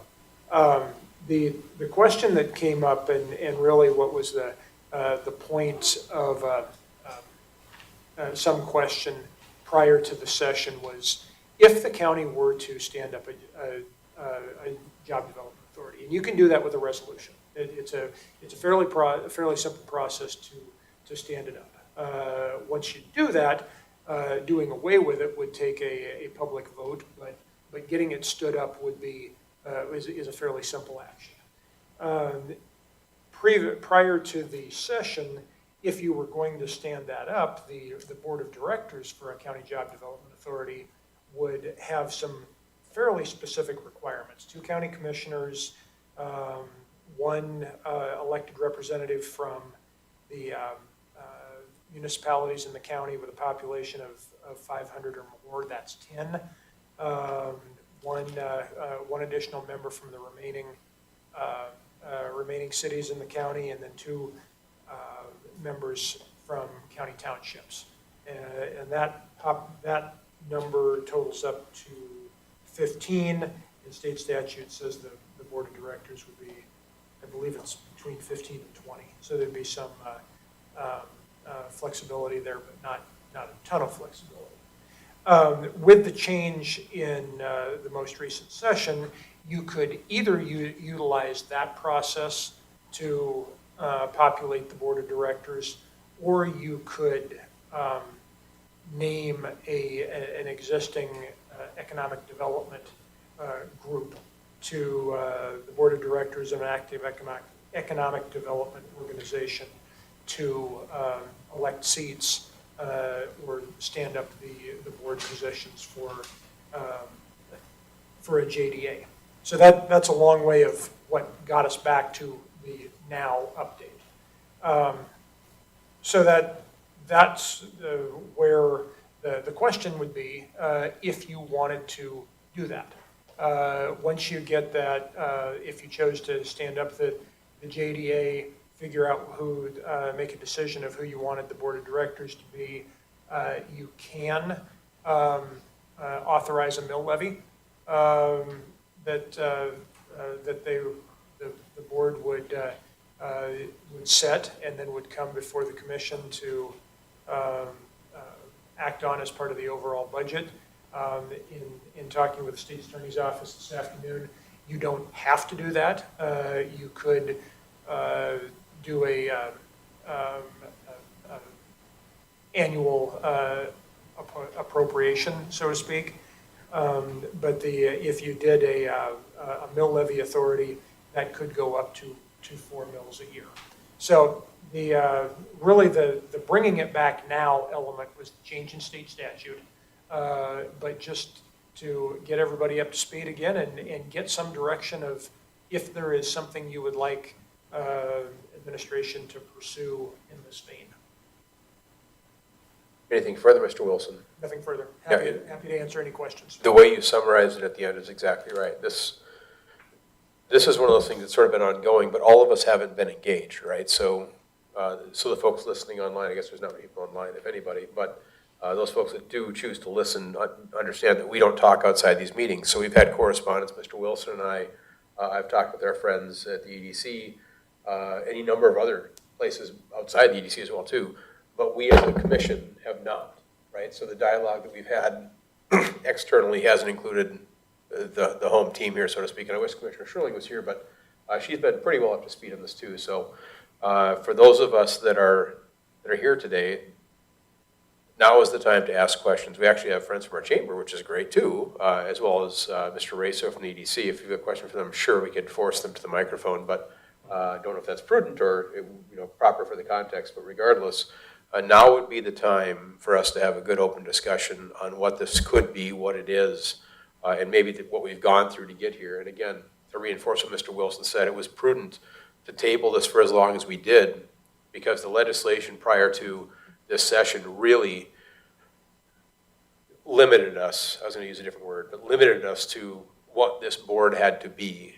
And the struggle there was we had to engage a lot of smaller communities, which is a good thing, but often we find ourselves forcing people in non-paid positions, by the way, to participate in organizations and groups that they may not want to be part of. So you're forcing people into spots, and they don't always participate as well as we might hope, meaning they miss meetings or they don't invest the time they should. So this allows us the flexibility. And again, it doesn't exclude them from participating if we find someone in, pick any town for that matter. Excluding them if they want to be involved and engaged, I think that's a good thing. But we couldn't do anything other than what state statute required us to do. This allows us that flexibility. And I do think the JDA makes, I'm just going to cut to the chase from my perception just so you know where I'm standing on this, because again, we've not discussed this, but I think the JDA has a place. I think it has a role, and I think it could have a good purpose. Not only consolidating, as I've said a myriad of times back when Commissioner Steen was here, but consolidates all of our resources, all of our assets into one book, rather than being intermittent piecemeal line items within their general budget. Examples would be EDC, the Career Workforce Academy. We have a lot of these little side ventures that we do. Ventures is the wrong word, but we have a lot of side investments that we do in partnerships that we have that could be well placed within this organization, sort of to give them a home, much like we do with any one of our funds. So I think there's that. Plus, and more importantly, my hope and role for this would be to be, as the term I've used over and over, is the tip of the spear. So this would be the tip of the spear for things like workforce. Right now, we have a lot of folks that are doing the best they can on their own, both public and private sector. And I've been hearing, even prior to my election, workforce, workforce, workforce. And now with the exacerbation of unemployment and all those things that are sort of driving our economy, whether we like it or not, the lack of workforce is driving our economy.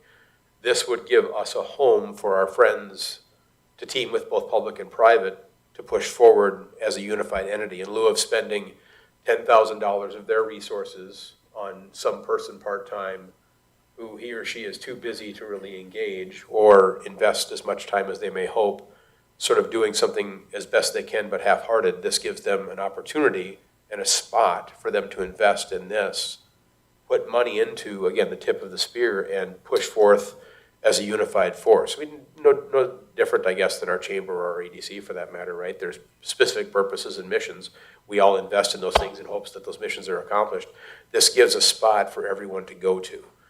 I've not seen in my years here where there is that spot, where there is one spot where we all come together and talk about one specific topic, and this being workforce. So that's my hope that this thing would turn into. And again, the massive investment that's needed should come from a bit from us, but just like our other boards I just mentioned, we need to have our friends and neighbors, business owners who are the direct beneficiaries of the potential gain in this workforce project, or could be, should be, dare I say, workforce project. It gives them a home and a place to consolidate their forces. So again, now is the time, open format. We've got an opportunity to discuss amongst ourselves and ask questions. So commissioners, what are your thoughts? What are your wishes? What are your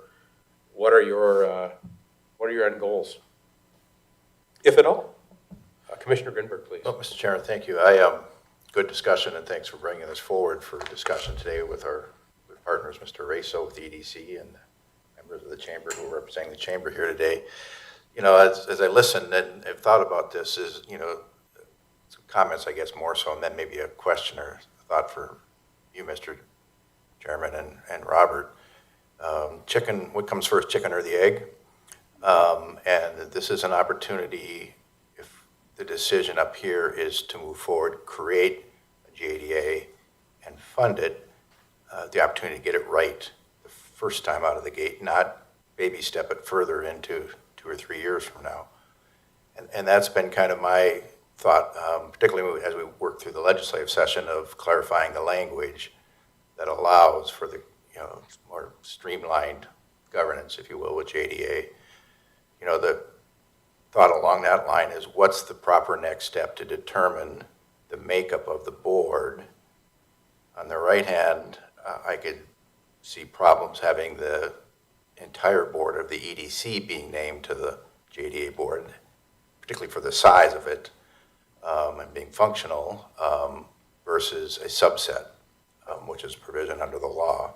So what's the next step to resolve that? That's a question I have, and how long would that take?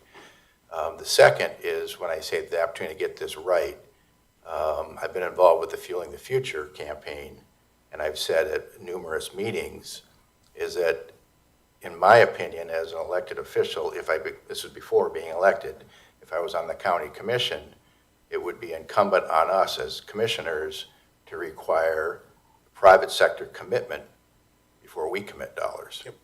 And so what does that look like? What's the plan, whether that's a singular approach from the Greater Fargo EDC or a combined approach with the chamber? You know, there have been many meetings on that front, and at some point, as a commission, we used to say, this is the time we need to know that. Is that the end of the year? Is that a year from now? Is that September? Those are the questions I have that keep swirling around. How do we get a concrete plan to move forward so that we can make prudent decisions on how to leverage this opportunity. And I think on behalf of the taxpayers in Cass County, that's incumbent on us to make that approach, to take that approach so that the private sector has a larger stool on the leg to the stool. Thank you, Commissioner. Other thoughts from other commissioners? Again, open forum here. The only thought that I would have is 4 mils is a substantial amount. It would be in excess of $4 million a year. Probably 4.5 million. 4.8. That's a lot of money. Remember, that's the maximum. That's not the implication. Yeah. I believe that Commissioner Grinberg's ideas and thoughts are relevant and that we should be somehow meeting with other agencies to determine what would be a quality group for purposes of membership for this group, and also to recruit private investment contribution and consistent on an annual basis.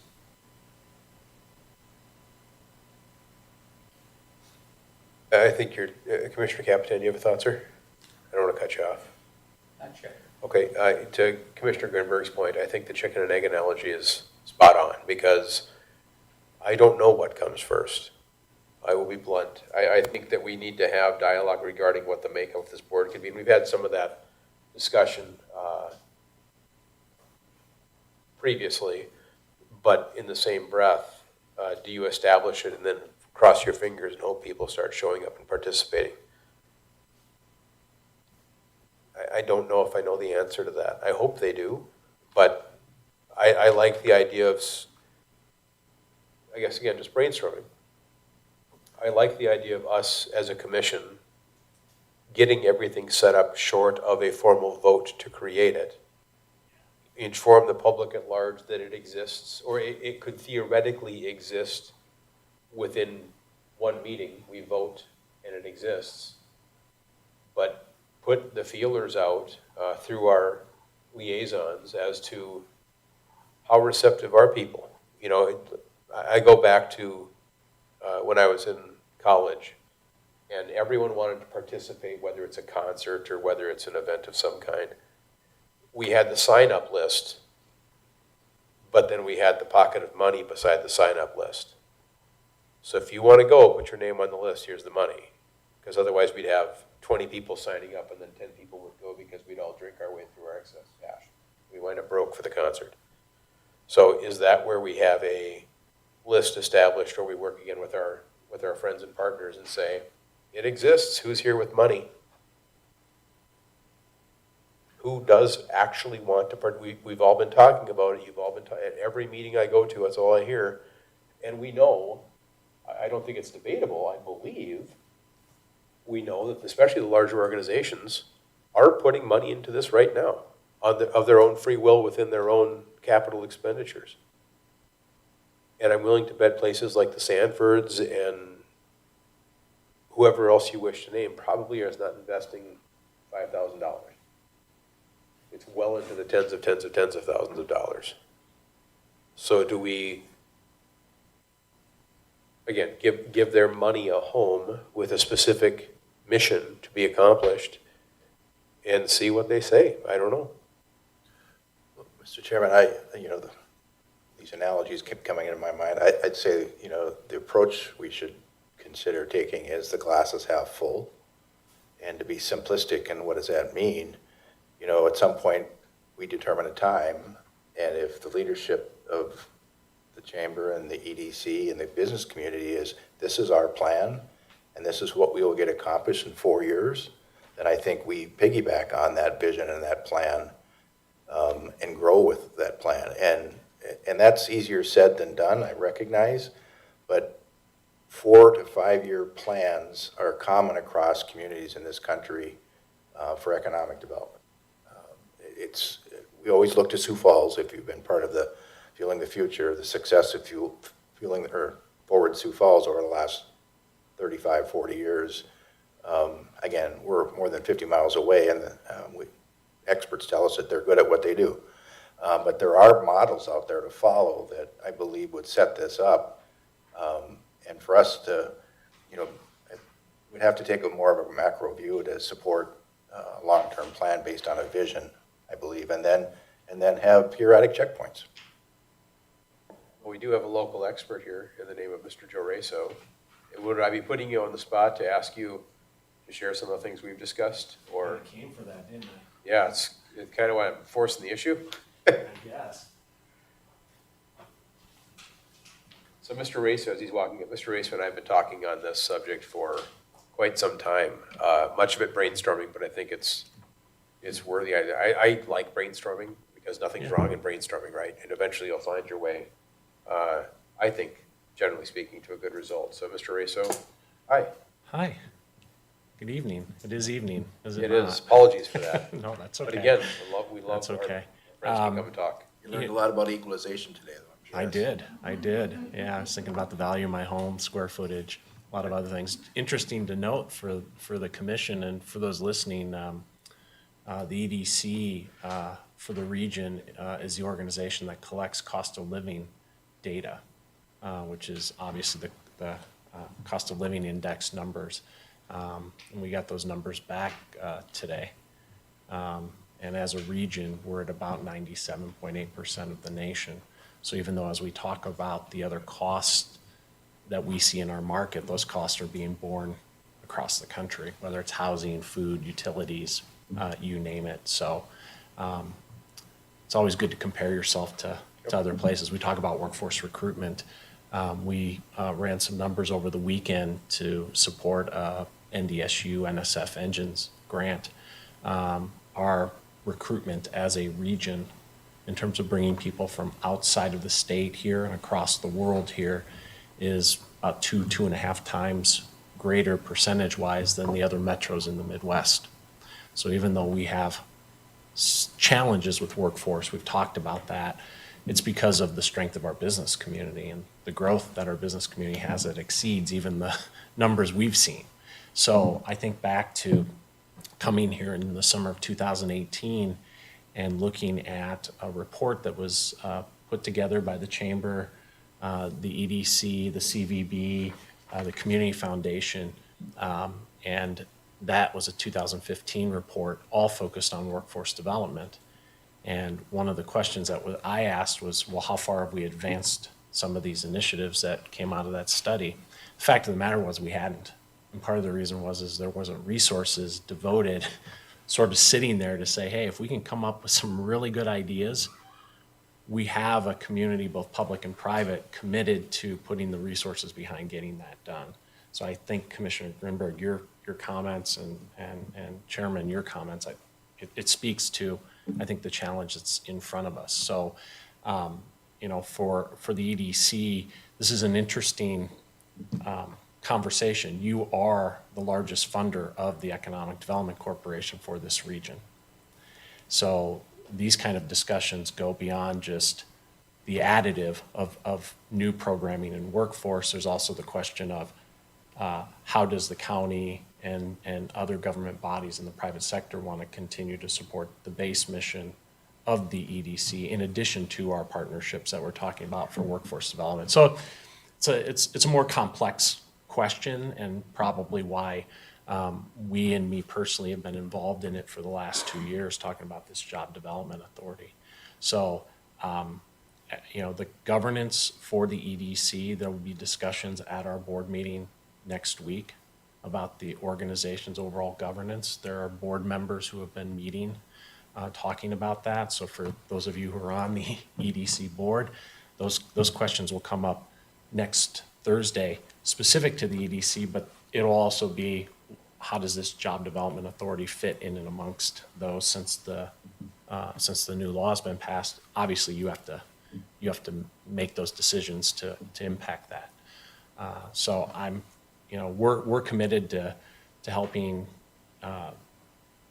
get to where we need to go as a community. I think the private sector, Commissioner Grinberg, we've had those conversations. Where's the private sector? Well, as many of you know, the private sector is a big contributor to the EDC. It's a huge contributor to the chamber. There's already dollars being put into this. It's a question of what additional resources are we going to need. We did an analysis that we have yet to present to the commission, but will do so as we get into the budget hearings on what an investment would mean to the return to the public sector, right? A lot of what I think we're talking about here is really about ROI. So there's a cost to doing nothing. That's the thing we often always forget to acknowledge, is a cost to doing nothing. Yeah, we fill the open positions in this region. We add about $250 million of new payroll. And I think there'll be taxes from that. Let's hope so. Sales, property, state taxes, and others. So we view this as an investment because we believe that that's the case. Because the opportunity for our region, even with the recessionary discussions that keep on happening nationally, we're continuing to see opportunity to grow. But it's going to be a workforce hurdle we have to get over. And I will say, a lot of this discussion since I've been here almost 5 years has centered around workforce. But I've also heard some of you up here and others in the community talk about other issues that a job development authority could potentially be part of over time, not just a workforce issue, right? Yeah, so I mean, I think this is, with the engagement of our friends, like I said, both public and private, I think this is a no-brainer to create. It's a matter of getting the organizational structure proper, as well as making sure that the public at large knows there's an opportunity to play ball with us. And I've said this for years, long before my election, long before my involvement in government, for that matter, of any kind, whether it's volunteer prior to this or now being compensated for this. I think that the voters in the upper Midwest, I'll speak to the Fargo-Moorhead metro area, they're incredibly intelligent. If we give them a very specific mission or target, there's money here, and the money seems to show up. It's when we struggle to raise money, it's when the mission is sort of fluffy, and there's no real point to it. It's I don't want to say feel good because that's not fair, but it's not quantified and not tangible.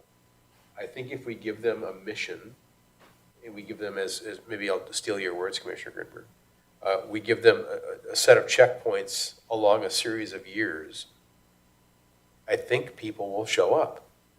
Because generally speaking, what I've seen in my years here, that if you have a mission, the mission gets accomplished, or at least gets funded. It's when we don't have those touch bases or that quantitative end goal that people struggle and sort of back away.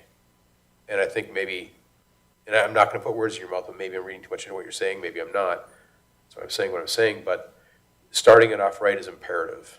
Because if we start it off on the wrong foot, I think then it spirals out of control and turns into just another bureaucratic thing that gets to have eggs every 4 months and has people talk at them from the Commerce Department. But if we do this well, I think it can be a thing, Mr. Raso. If I could, Mr. Chairman, I think too, the history of the relationship between the county and the EDC, there's always been that strong public sector involvement on the EDC's leadership. And transparency. On the executive, yeah, they're all public open meetings, and strong private sector. And I know in our conversations on this topic over the last couple of years, wanting to maintain that, because there's a history of transparency and understanding between both the private sector, the citizenry, the public sector. And, for me, right now, there are, I think, maybe 8 different public sector leaders on the EDC board. And however if you stand this up and however it gets structured, I think the belief has always been that the public sector is going to sort of control that because it's your decisions for those dollars with good private sector support and involvement. And, I think even if the governance structure changes a little bit with the EDC as time goes on, there's still going to have to be that balance. You have to have that on those leadership boards. Commissioner Grinberg. Appreciate that, Joe.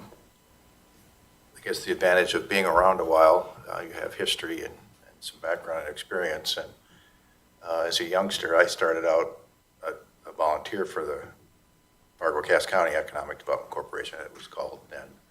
And the calling was for us to step up our game in economic development and create 6,000 new jobs in 4 years. And part of that was to raise $2 million, of which 80% would come from the private sector, 20% from the public, the county, to fund the operation of the EDC. And when I look at the opportunity to do this right again, and the lessons learned from Fueling the Future, is what's the next calling for us to really to set our sets higher and take some risk and be bold, and then leverage the JDA with that purpose. I think it's incumbent on us, and I firmly believe that I can stand in front of any taxpayer that if we do decide to do this, if we are putting a portion, and where the private sector is putting the majority in, that will sell. Quite frankly, that's what excites me, is to make that effort work so that we're not top-heavy public funded, we're top-heavy private sector funded, and the private sector prevails as far as the ROI benefit. We do as a public entity, but the private sector invests, a bank invests for more bank deposits. Right.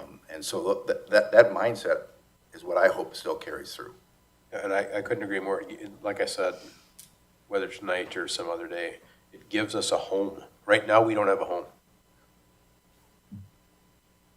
And I'm probably being too cruel, but right now, I don't think that we don't have a spot for those people to focus. And again, tip of the spear stuff. I would argue we have homes, but a home that's unified with a sound strategy is, I think, where we need to go. Well understood, I'd add to that as well. Mr. Wilson? A couple of points that I just would want to throw in as I'm hearing both the comments of the board up here. And I think, what you're talking about is, really some big visions and some big opportunities. It seems like there's going to be some need for some resources put into that to get those things stood up. And I wonder are those resources out of our office? Where is this going to come from? Because I hear what both of you are saying, that there's some big opportunities here. It takes that's a big lift to get that polished, finished effort to get it in line. Again, I just add, if it's important enough to the private sector, they'll find the resources, come up with a plan. Private sector first, be my response to that. Yeah, but I do think they need to know that we're willing to do it. Glass half full. Yep. Mr. Racer, anything further to add? Thank you, sir. Oh, thank you. Appreciate your time. Commissioners, our friends in the chamber, you want to talk at us? You're here, you've been waiting patiently, learning about taxation and, So many notes, but not about that. well, that's okay. Mr. Chair, members of the commission, my name is Catherine Grinberg. I'm the Executive Vice President at the Fargo-Moorhead West Fargo Chamber of Commerce. Here today with me is Jenna Mueller, our Executive Director of the Chamber Foundation, which is the workforce arm of what we do at the Chamber. Just want to express gratitude for you looking into this. Obviously, workforce is something that we have a vested interest in as well and are doing a lot of work in. So definitely see the need for something like this and would want to move forward in conversation for it. Additionally, Shannon wishes she could be here. She had a board retreat all day actually, so when this started, that's where she was at. But just asked that I talk a little bit about the importance of being at the table and making sure that whatever this group is, whatever it comes to be, that we would really recommend that there really be a consistency of major key leaders within the ecosystem of workforce at the table. So the nonprofits, the higher education, K through 12, all the partners that we and I know that you all in the EDC already work with pretty consistently, but just making sure that we're bringing them all in early in the conversation. And as one of the key partners in workforce, we would of course be excited to be at the table to discuss further and, like you said, the feelers and see how it resonates with people. So with that, look forward to further conversation with you all. Perfect, thank you. Any questions, Ms. Grinberg? All right, thank you. Thank you. Commissioners, further discussion? Do we want to give specific direction to anyone, or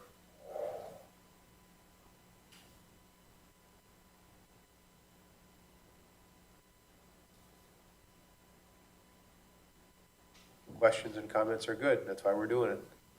Because we've not had a chance to talk about this at all. And I realize I'm putting specifically a couple of you in a tough spot, Commissioner Capitan and Commissioner Brightling, because there's been this heavy engagement from Commissioner Steen prior and now Commissioner Grinberg. And it wasn't intended to exclude you or Commissioner Sherling for that matter. We can't have meetings. So it sort of happens the way it happens organically. And that's why it was imperative to me during Mr. Wilson and my dialogue, and obviously with Mr. Raso and team, to give you this chance to start asking these questions and open this discussion further. It seems to me that we need to request our staff to come back with some type of bold recommendation as to how to structure this, how to go about it. And perhaps we can have that ready for our next meeting. I would love, if I may, or Commissioner Grinberg too, now, again, not to volunteer you, I would happily work with our administrative team to establish a proposed structure for this board. And I think Or at least just a talking piece. Grinberg's background, he should be involved as well. The two of us? I'm willing to accept that, but I'm not sure we can do that in 2 weeks. For the next meeting. I think you might be surprised how quickly we can accomplish this mission, Commissioner Grinberg. It may I'm- take longer, but. I'm very optimistic. Putting limitation of time involved with this. What, as soon as humanly possible, or reasonably possible, maybe is a better way to say it. Yeah, I mean, I think this segues into whether it's 2 weeks or 4 weeks. Yeah, Budget hearing for the Greater Fargo-Moorhead EDC is a month away or so, right? End of July. 2 months, Yeah. not quite. Yeah. So there's some tentacles to that as well. So. I don't know if we need a motion to that.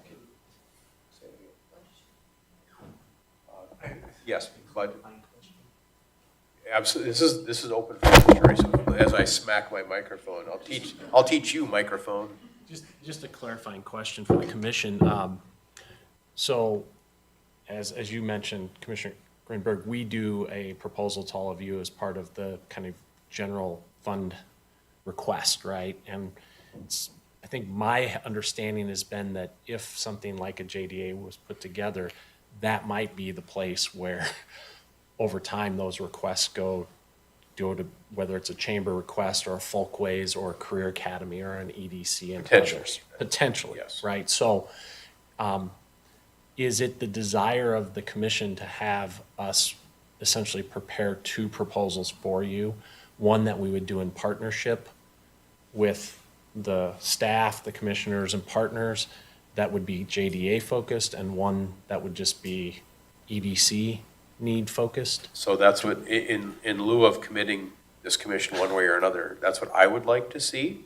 Okay.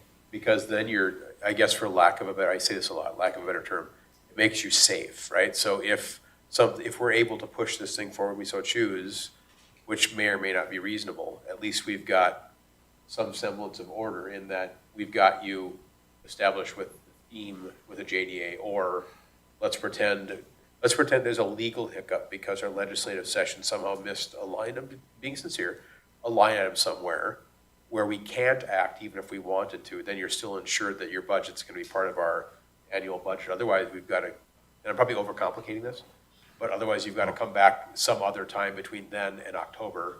Let's pretend you only do a JDA budget. I assume if you move forward with authorizing this, those discussions would take place during your budget session as well. That's like the EDC's budget request could be a moot point if something else were to happen, potentially. Bingo, exactly right, that's what I'm saying. So something legally, we can't do this. And again, I don't think there is, but let's pretend for hypotheticals, because hypotheticals are fun at 6 PM at night. We would expect that our staff would also be Bingo. staff. It's insurance, I guess. Okay. I would rather see you prepare 2, then we know there's that baseline. But again, this is open for discussion. And we've already started that internally, not knowing, because the county, well, the public has put our relationship in play for decades now, in terms of the financing being a majority of coming from the county, right? So. Yeah, well, us. Oh, and then the other thing, this is what Mr. Raso, and don't mean to change the subject, but it's prudent because I forgot to mention this. The biggest concern I've had this entire time, and I've been vocal here too, I think anyway, to some degree, is our relationship with Clay County. Our friends in Moorhead and Clay are imperative. It's imperative that we keep that relationship solid. So if we come forth and fund this thing, again, hypotheticals at 6 p.m., right? Fund it for $4.8 million. What do our friends across the river contribute? Right? Because they need, and not in a negative way, right? In a positive way. They are part of our neighborhood. The river has never, since I was little, that river's never mattered to me. I didn't care less about it. Geographical boundary put on a map somewhere, great, who cares, don't care. I don't anyway. So including them in this in terms of structure and funding is important, and I know the funding mechanisms across the river are a bit more dynamic than they are in North Dakota. So keeping them in the loop and keeping them involved so they know we're not segregating them off as some other piece or part. It's they are still partners with us in every step of the way, I think is incredibly important. And I just wanted to, I didn't mean to cut you off, but before I forgot, I needed to say that. Well, if I That would add to that then, Mr. Chairman, that I don't know how practical having two budget proposals is going to be, because you've got your traditional operation, that EDC request coming, which is straightforward. You've got a lot of effort and work that's got to have consensus and a strategy behind a JDA request that I just, from what I've heard and what I understand is going on, is not going to come together in another month. So this is, we're talking a year from now with a well laid out plan on the private sector piece alone. And then there's the board structure is the easy part. It's the unified plan and how much the goal of fundraising is going to be from the private sector. And I just don't, I think it's premature to say we're going to fund a JDA, or at least have a discussion on it. And that plumbing, those fixtures are not in place. It's just the way I see it. And we've had these discussions since last October. But bring it on, I guess. But to your point, adding Clay County Moorhead, there's a lot of work there. There's a lot of work. And let's just say we have a $25 million 5-year campaign. So break it down. Who's going to pay for what? We're going to do this in 5 years at $25 million in this region. And those are the things, Pillar 1, Pillar 2, Pillar 3, Pillar 4. We're going to be held accountable on these, and the county is going to fund this, Moorhead's going to fund that, and the private sector is going to come on top. Those questions, we're 2 country miles away from. Tell me if I'm wrong, Joe. You know, I think there's steps that can be taken where it's not all or nothing. I think personally, and talking through what those might be, I think is kind of the next steps I see, because, you know, the advantage of forming the partnership with the chamber through Fueling Our Future 4 years ago is allowing us to even have these conversations in a meaningful way, in my view, especially about workforce development. And I won't speak for Jenna, I can just speak for our relationship with the chamber and seeing what they're doing with the EDA grant. I mean, that's not something that you just bite off and suddenly the results are there next week. That's a time horizon initiative in and of itself, let alone the workforce recruitment stuff we're doing now, that, you know, hopefully we start to see results of that in 6 months into a year, right? So I guess where I'm going, Commissioner Grinberg, is we may need to have a few discussions and spend a lot of time in the next 2 weeks and 3 weeks to see what comes out of those, to know whether there is ability to take a step or two. I do agree, you know, when you're dealing with two states, it's going to be challenging, but maybe that challenge is you put a stake in the ground and say, we want everybody to see that stake is here, and now we want to figure out how to get you on board with that, Clay County, let's say, right? But until you make a determination, or we all make a determination on that, I guess I think something can be done. I just don't think it's going to be everything all at once. Mr. Mr. Wilson?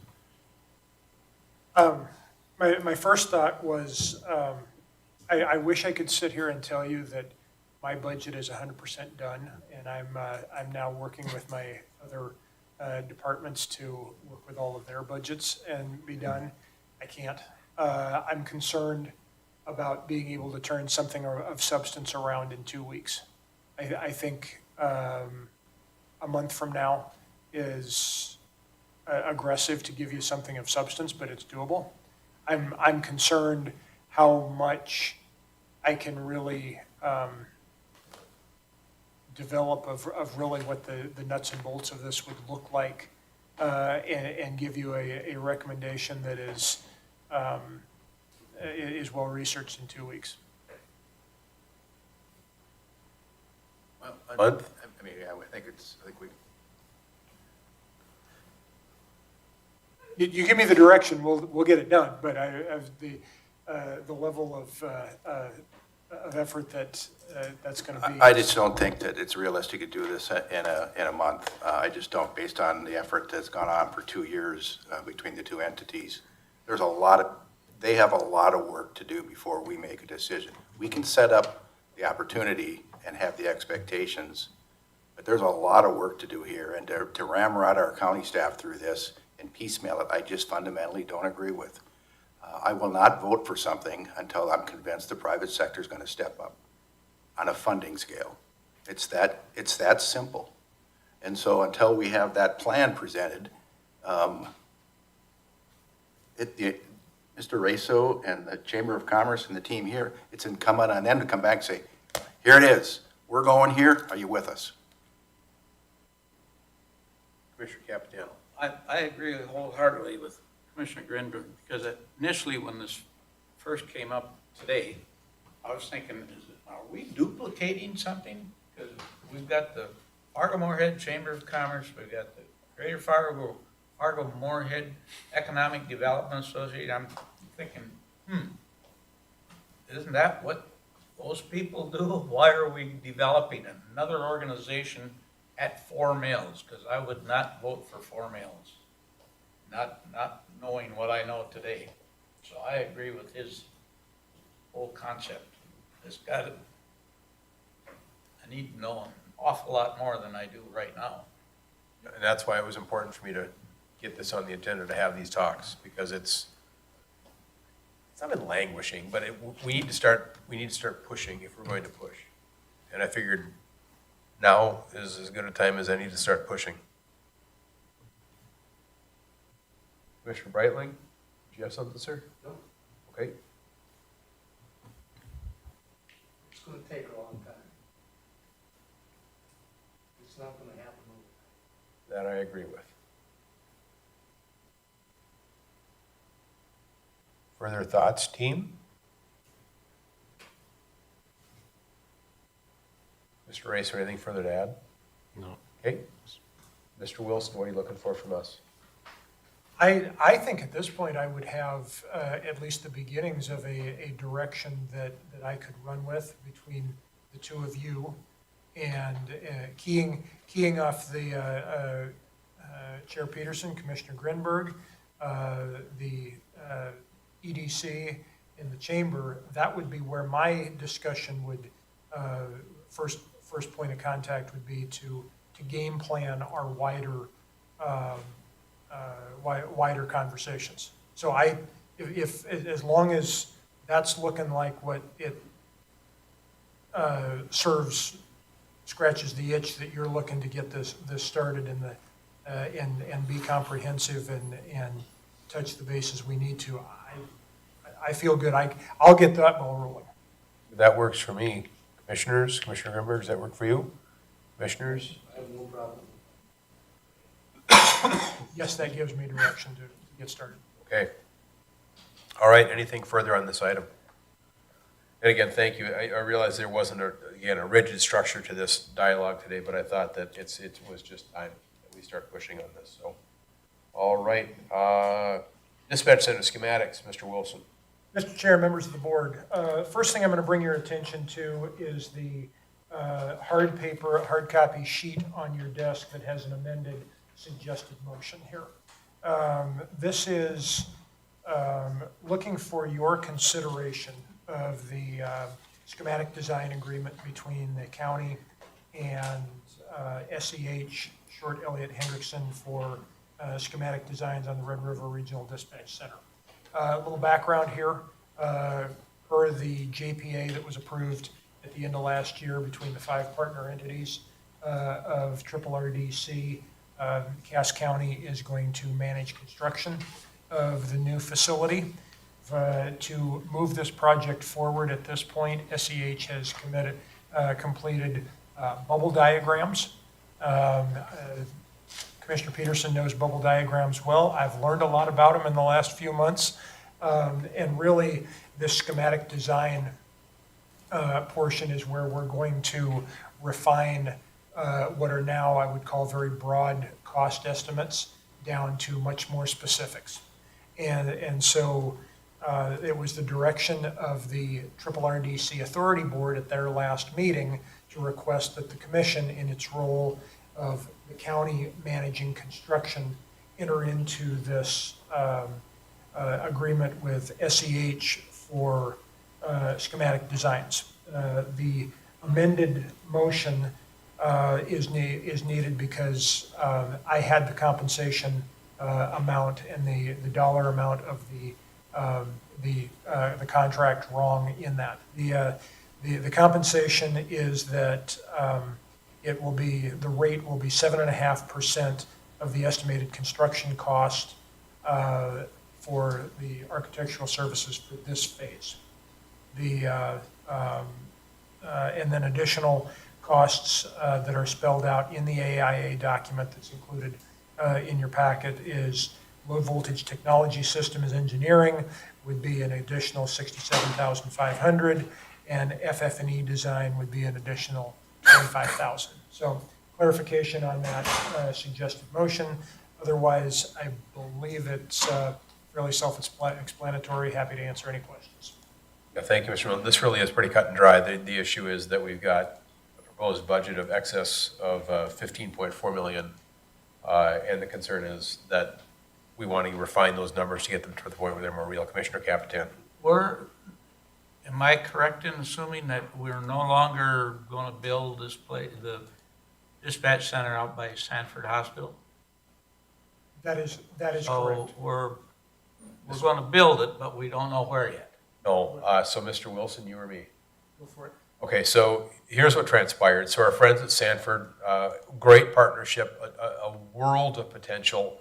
As I said during previous meetings, it's unfortunate their relationship can't be exploited. I want to use the word exploited. Can't be exploited to the benefit of both of us.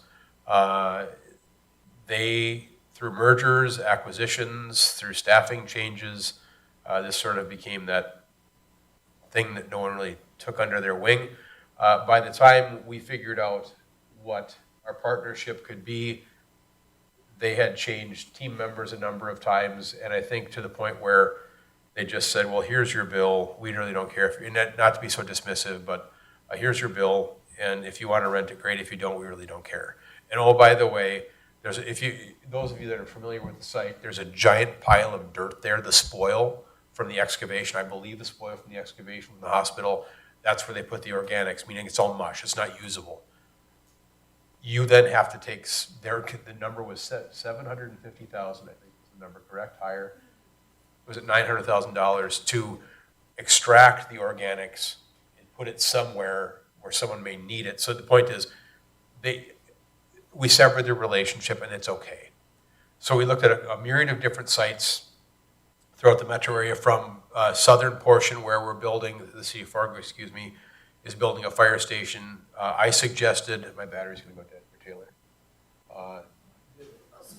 Thank you, sorry. I want to make sure you can hear me. But we looked at the fire station site. I suggested, thank you, I suggested the place where the LEC, or so immediately to the west of where the jail was, that's where the LEC was supposed to be built way back in the day. We obviously don't need that because we acquired the airport property, so I suggested by the jail. The other suggestion was the Emergency Operations Center. So we took a vote last meeting, and we voted to place it by the existing Emergency Operations Center in the industrial park. So that's where Jim Prochniak is at, that's where the Fargo team is at. There's an empty lot immediately to the east. They can share the parking lot, the roads are in place. So that is where dispatch, well, I guess I should say that the direction, the board voted to place it. So that will be the new home of where the dispatch center will be. This exists because, again, $15.4 million, clearly that's over budget per se, in terms of what we were thinking it's gonna cost. There is a mountain of infrastructure, meaning the data, the power, all those things that have to go into this widget to make it work. I'm still not convinced it's $16 million. It's gonna be less than that. So this helps us get a finer tune, maybe sharpening our pencil, or our architects and engineers sharpening their pencils to get us a real budget. Because again, the concern, if it does come in, let's say it comes in at $17 million. Our friends in Moorhead and Clay County have said point blank, they have no more resources to put into it. This will then force us as a group to figure out what we want to do. Again, I think we have to build it. And I'm convinced we'll be able to get all our wants and wishes within the building for, so anyway. Move for approval. Thank you. Second. Moved and seconded. Any discussion? Any discussion? If not, happily a roll call vote, please. Commissioner Peterson? Yes. Commissioner Grinberg? Aye. Commissioner Capitan? Yes. Commissioner Brightling? Yes. Motion passes. Mr. Wilson, anything further on this? No. RDJ number 7, please. Mr. Chair, this board approved about a month ago, maybe a little more than that now, the offer to the Fargo Parks District to purchase the Robert D. Johnson building in the amount of $750,000. The Parks District received that, ran it through their Facilities Committee, forwarded it on to their board. Their board ultimately approved a counteroffer of $1,120,100. Receiving that, I indicated that I would bring that back to this board for your consideration, and we'll follow up as you direct on responding to that counteroffer. Mr. Capitan. Thank you, Mr. Chairman. I would move that we reject their counteroffer and instruct those, Mr. Wilson, to start renegotiating with the whoever, with the county, or the city park board, and come see what we can come up with, but not at $1 million. We have a motion. Is there a second? So moved. Moved and seconded. Moved and seconded. Any discussion? Any discussion? I think not to put words in your mouth or Mr. Wilson's, but I think we say, now we're good at $750. Let us know if you want to sell your building. I wanted to say that. Yeah. But I didn't. Yeah, there you go. Any further discussion on the motion? Any further discussion? If not, all those in favor signify by saying aye. Aye. Those opposed, same sign. Motion passes. Mr. Wilson, do you need any further instruction on this one? I do not, thank you. Anything else to add? No, I will follow up. Okay, item 8, Commission Policy Manual, Mr. Wilson and Taylor. Yeah, this is really an effort that Taylor has led the work on, and I commend her for that, because I've been saying for about 2 years that this policy manual needs serious work, and I have to say that it's a fact of life between agenda items and other items that I need to get caught up on when I'm not working on agendas. This is an effort that has not gotten completed. Taylor has taken this and has really run with it. The first step of this really has been doing away with policies that are either redundant word for word to state statute, redundant with what's in our employee handbook, which is our employee policy, or just simply not needed. The background of this is, I want to say, a county coordinator 2 people ago pulled this together from previous meeting minutes. And just, it was a good effort, but it could be better organized. And so the first step in this has been to really get rid of what's clearly not needed. And so we're not looking to have a void in policy in any way whatsoever, but this was the low-hanging fruit to get rid of things that either are redundant in another place or clearly not needed. We will be coming back to you a number of times to get this into the right place. But this is get rid of things that don't need to be there.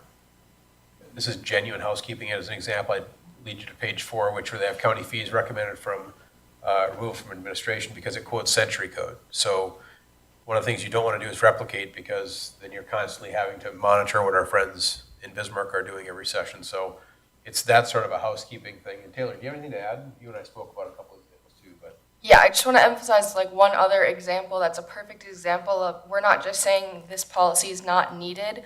One of the policies, I don't remember the number off the top of my head, but it's called central purchasing. It's one sentence, and it says that all of our office supplies, like paper, pens, and stuff, must be purchased through Fargo Public Schools. It was from like 1992. I don't know. I couldn't find a lot of context of what it is, but we obviously don't purchase any of our supplies through Fargo Public Schools. Again, just reiterating that all of these policies we're saying are not needed. They're really not needed. That we're not taking out anything. There's a couple in there that need commission review, which we won't review tonight. In the essence of time, we'll bring them back to you. But yeah, all the ones that are being removed, like, do not have a purpose. Ones that we are kind of on the fence about, we're either bringing back to you for review, or in our second phase, we'll be reviewing them again. So we're not taking out anything of substance from the policy manual. 11.00 for you, those of you playing the home game. Do that. Move the motion. Is there a second, please? Second. Move second. Any discussion? Any discussion? And I'm going to do a roll call on this because it's policy manual. Please. Commissioner Breitling? Yes. Commissioner Peterson? Yes. Commissioner Grinberg? Aye. Commissioner Capitan? Aye. Motion passes. Taylor or Mr. Wilson, or anything further on this one? The only thing I would follow up with is, as we're clearing this out and getting to a more organized space, we have also found another North Dakota county that has a format for policies that looks really good, that we have something that we may be looking to transition to as we get further into this process. And that felt like a big step to find something that we may want to emulate. Wonderful. All right, any questions, commissioners? If not, let's go to item 9, COLA recommendation, Mr. Wilson. Mr. Chair, members of the board, thank you for sticking with us. It's been a long meeting. As we do on this schedule yearly, at the May department head meeting, department heads recommend a COLA percentage for the upcoming budget year. We had that meeting on May 31st. As we have in the previous number of years, a precedent that has been followed often is to follow the Upper Midwest CPI April to April from the previous month. Cut to the chase, that figure was 5.1%. We had a discussion, took a unanimous vote to recommend, based on that, a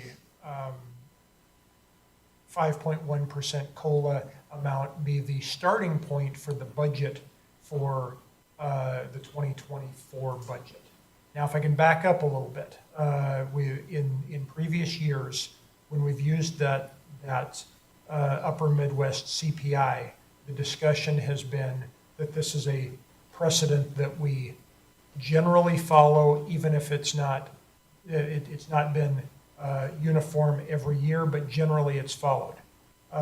Thanks to Taylor's hard work in going back and reviewing previous years, we have data and information for exactly how the COLA discussion has laid out from 2016 to 2023 last year. And that's broken down in a table for you here. The majority of the time it's,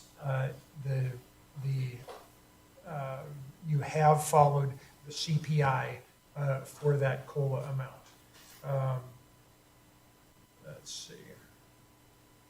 Out of the 18 years that Taylor looked at between 2005 and 2022, department heads have adopted that CPI figure, and the commission approved it 14 times. A couple of times where it was not followed was there were 2 years, might have been 3 years, where CPI was negative. And in those times, the commission adopted a 0. There were other times that were unique where there was a salary study that was in process, as it is this year. So we really wanted to give you more information than simply saying it's a precedent that's generally followed. And so I think we've done that with this table that is on the second page of the memo. But again, the here and now, the motion that we're asking you to consider is to adopt the 5.1% COLA amount for use in developing the 2024 budget that department heads recommended based on the Upper Midwest COLA amount, the Upper Midwest CPI amount. Anything further, Mr. Stand by for questions. All right, and as a general reminder, these are simply placeholders for our budget. I'm always a bit paranoid, especially in particular last year when the number was quite massive at the 8%.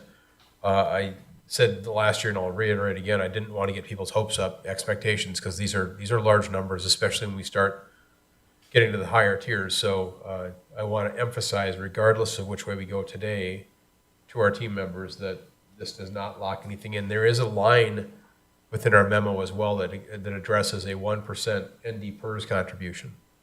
So that needs to be acknowledged because that will be an expense to taxpayers.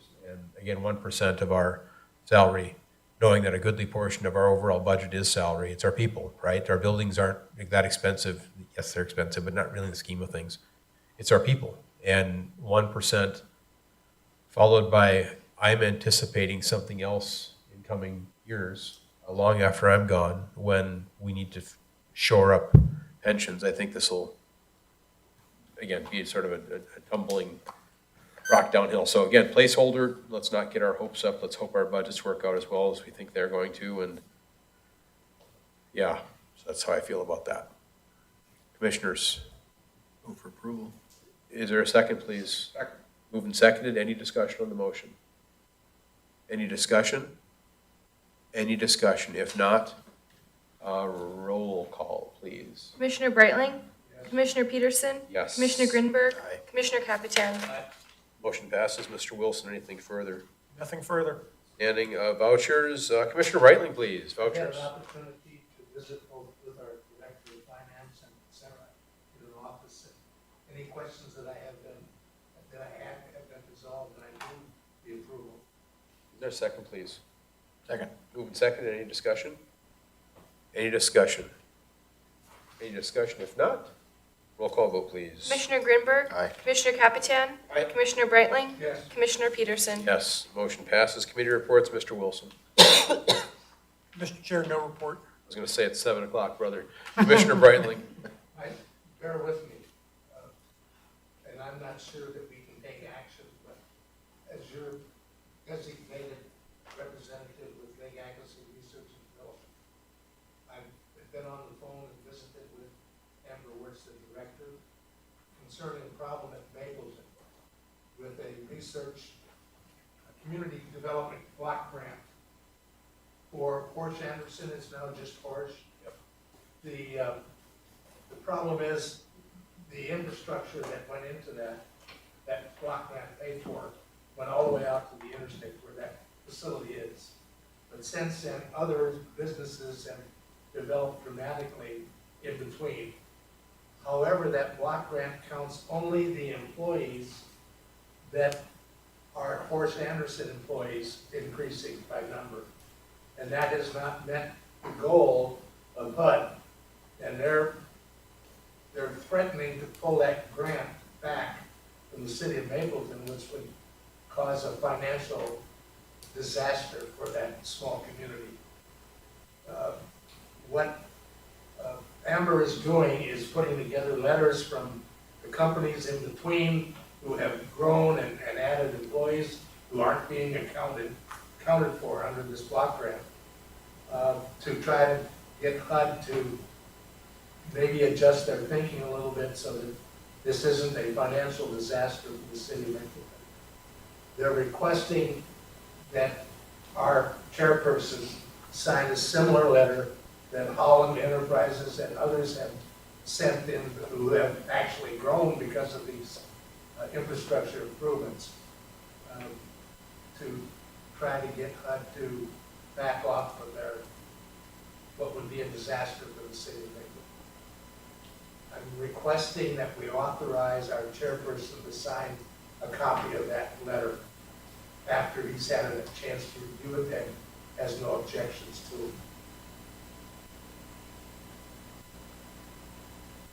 Can we take action on an item that's not on our agenda? It's in the committee report. Make accuracy RC&D.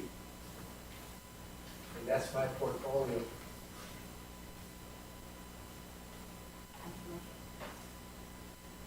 You've got about 4 minutes. Anything further, Commissioner Brightman? I have nothing else. Or Mr. Wilson? Just having a quick conversation over here. I believe you can, but we're doing a little checking. You've got 3 minutes. Commissioner Brightman, anything further, sir? Nope. Anything further, sir? No, Okay. nothing further. Commissioner Capitan? I've already talked about the Nelson Ford thing. I was mainly curious because they were in a deep trouble a few years ago for overcharging state governments for their cars. So that's why I went up there. The second thing, we were all invited to the new National Cemetery Memorial Day.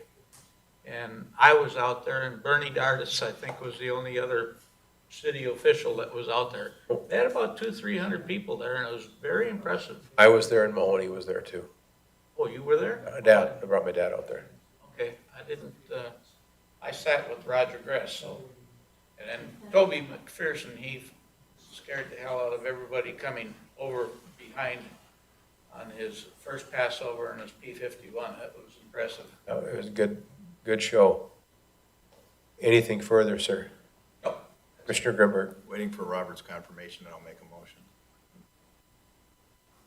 If there is no formal motion made or action taken, but there is a discussion that appears to reflect general agreement from the members present that you should sign that letter, I believe that would be the most advantageous way to go. Okay, so do we have, I would concur with that. That's been a similar practice Mayor Mahoney used in similar situations at the city of Fargo. If it wasn't an agenda item, it was just consensus. so is there any objection to me None. signing said letter? I think you have a copy of that. I do, and I've not read it. But For you to sign in the sign folder. okay, I will read it. So, before I sign it and see what I'm saying. And no. Commissioner Grinberg sent it. Yes, Commissioner Grimberg. I have nothing. Okay. Ms. Rodriguez. Thank you. I'll talk fast. The Government Finance Officers Association of the United States and Canada awarded a certificate of achievement for excellence in financial reporting to Cass County for its annual comprehensive financial report for the fiscal year ending December 31st, 2021. And this has been the 25th consecutive year that our government has achieved this prestigious award. To be awarded the Certificate of Achievement, we must publish an easily readable and efficiently organized comprehensive annual financial report and generally accepted accounting principles and applicable legal requirements. We did issue a press release, as well as we've posted this achievement on our website. I would like to take this time to specifically acknowledge the hard work and dedication of Sarah Heinley, our county manager for Cass County. It's because of her that we've been able to continue to receive this award during our times of transition to new accounting software as well as new employees. And then the other item I was going to mention is that this past Saturday, President Biden signed a bill related to the debt ceiling. This bill permanently rescinds all unobligated funds as they relate to numerous appropriations, 81 in particular, so totaling $30 billion. I'm not yet certain which section, if any, is the point of impact to the county as far as our ARPA and CARES funding. But I believe that we have already obligated all of our funds, so I don't believe we should be impacted. On April 27th, that's when the commission approved proceeding with the jail expansion construction in the amount of $26.54 million. Total expected cost of the project as of December 2022 was between 35 and 37 million. I believe that that is being updated as we speak. And as of March 31st, 2023, 27.8 million of ARPA funds and 5.2 million of CARES funds had remained unobligated. And that totals 33.06 million overall. So I will continue to investigate and confirm that there is no further impact. Thank you. There was a call during this meeting that I was invited to with the feds, but obviously during this meeting, so I missed that call. If I hear anything, I'm sure you'll probably hear before I will let you know if I hear anything that's odd. Anyway, anything further? That's all. Thank you. Thank you. I have been very busy and will continue to be busy. So if you got any questions about how busy I am, let me know. Okay, it's getting late. There we go. Reports, correspondence. Correspondence received as of June 2nd, 2023, a letter from the North Dakota Department of Environmental Quality, Division of Waste Management regarding the renewal of a permit for Northern Improvement Company's inert landfill located in Fargo, North Dakota. Motion to receive and file. Is there a second? Second. Moving second, any discussion? All those in favor, signify by saying aye. Aye. Opposed, same sign. Motion passes. Just receive and file. Yep, correct. Looking for a motion to adjourn. So moved. Moving seconded, any discussion? All those in favor, signify by saying aye. Aye. We stand adjourned. Thank you for being here today. I set 3 hours.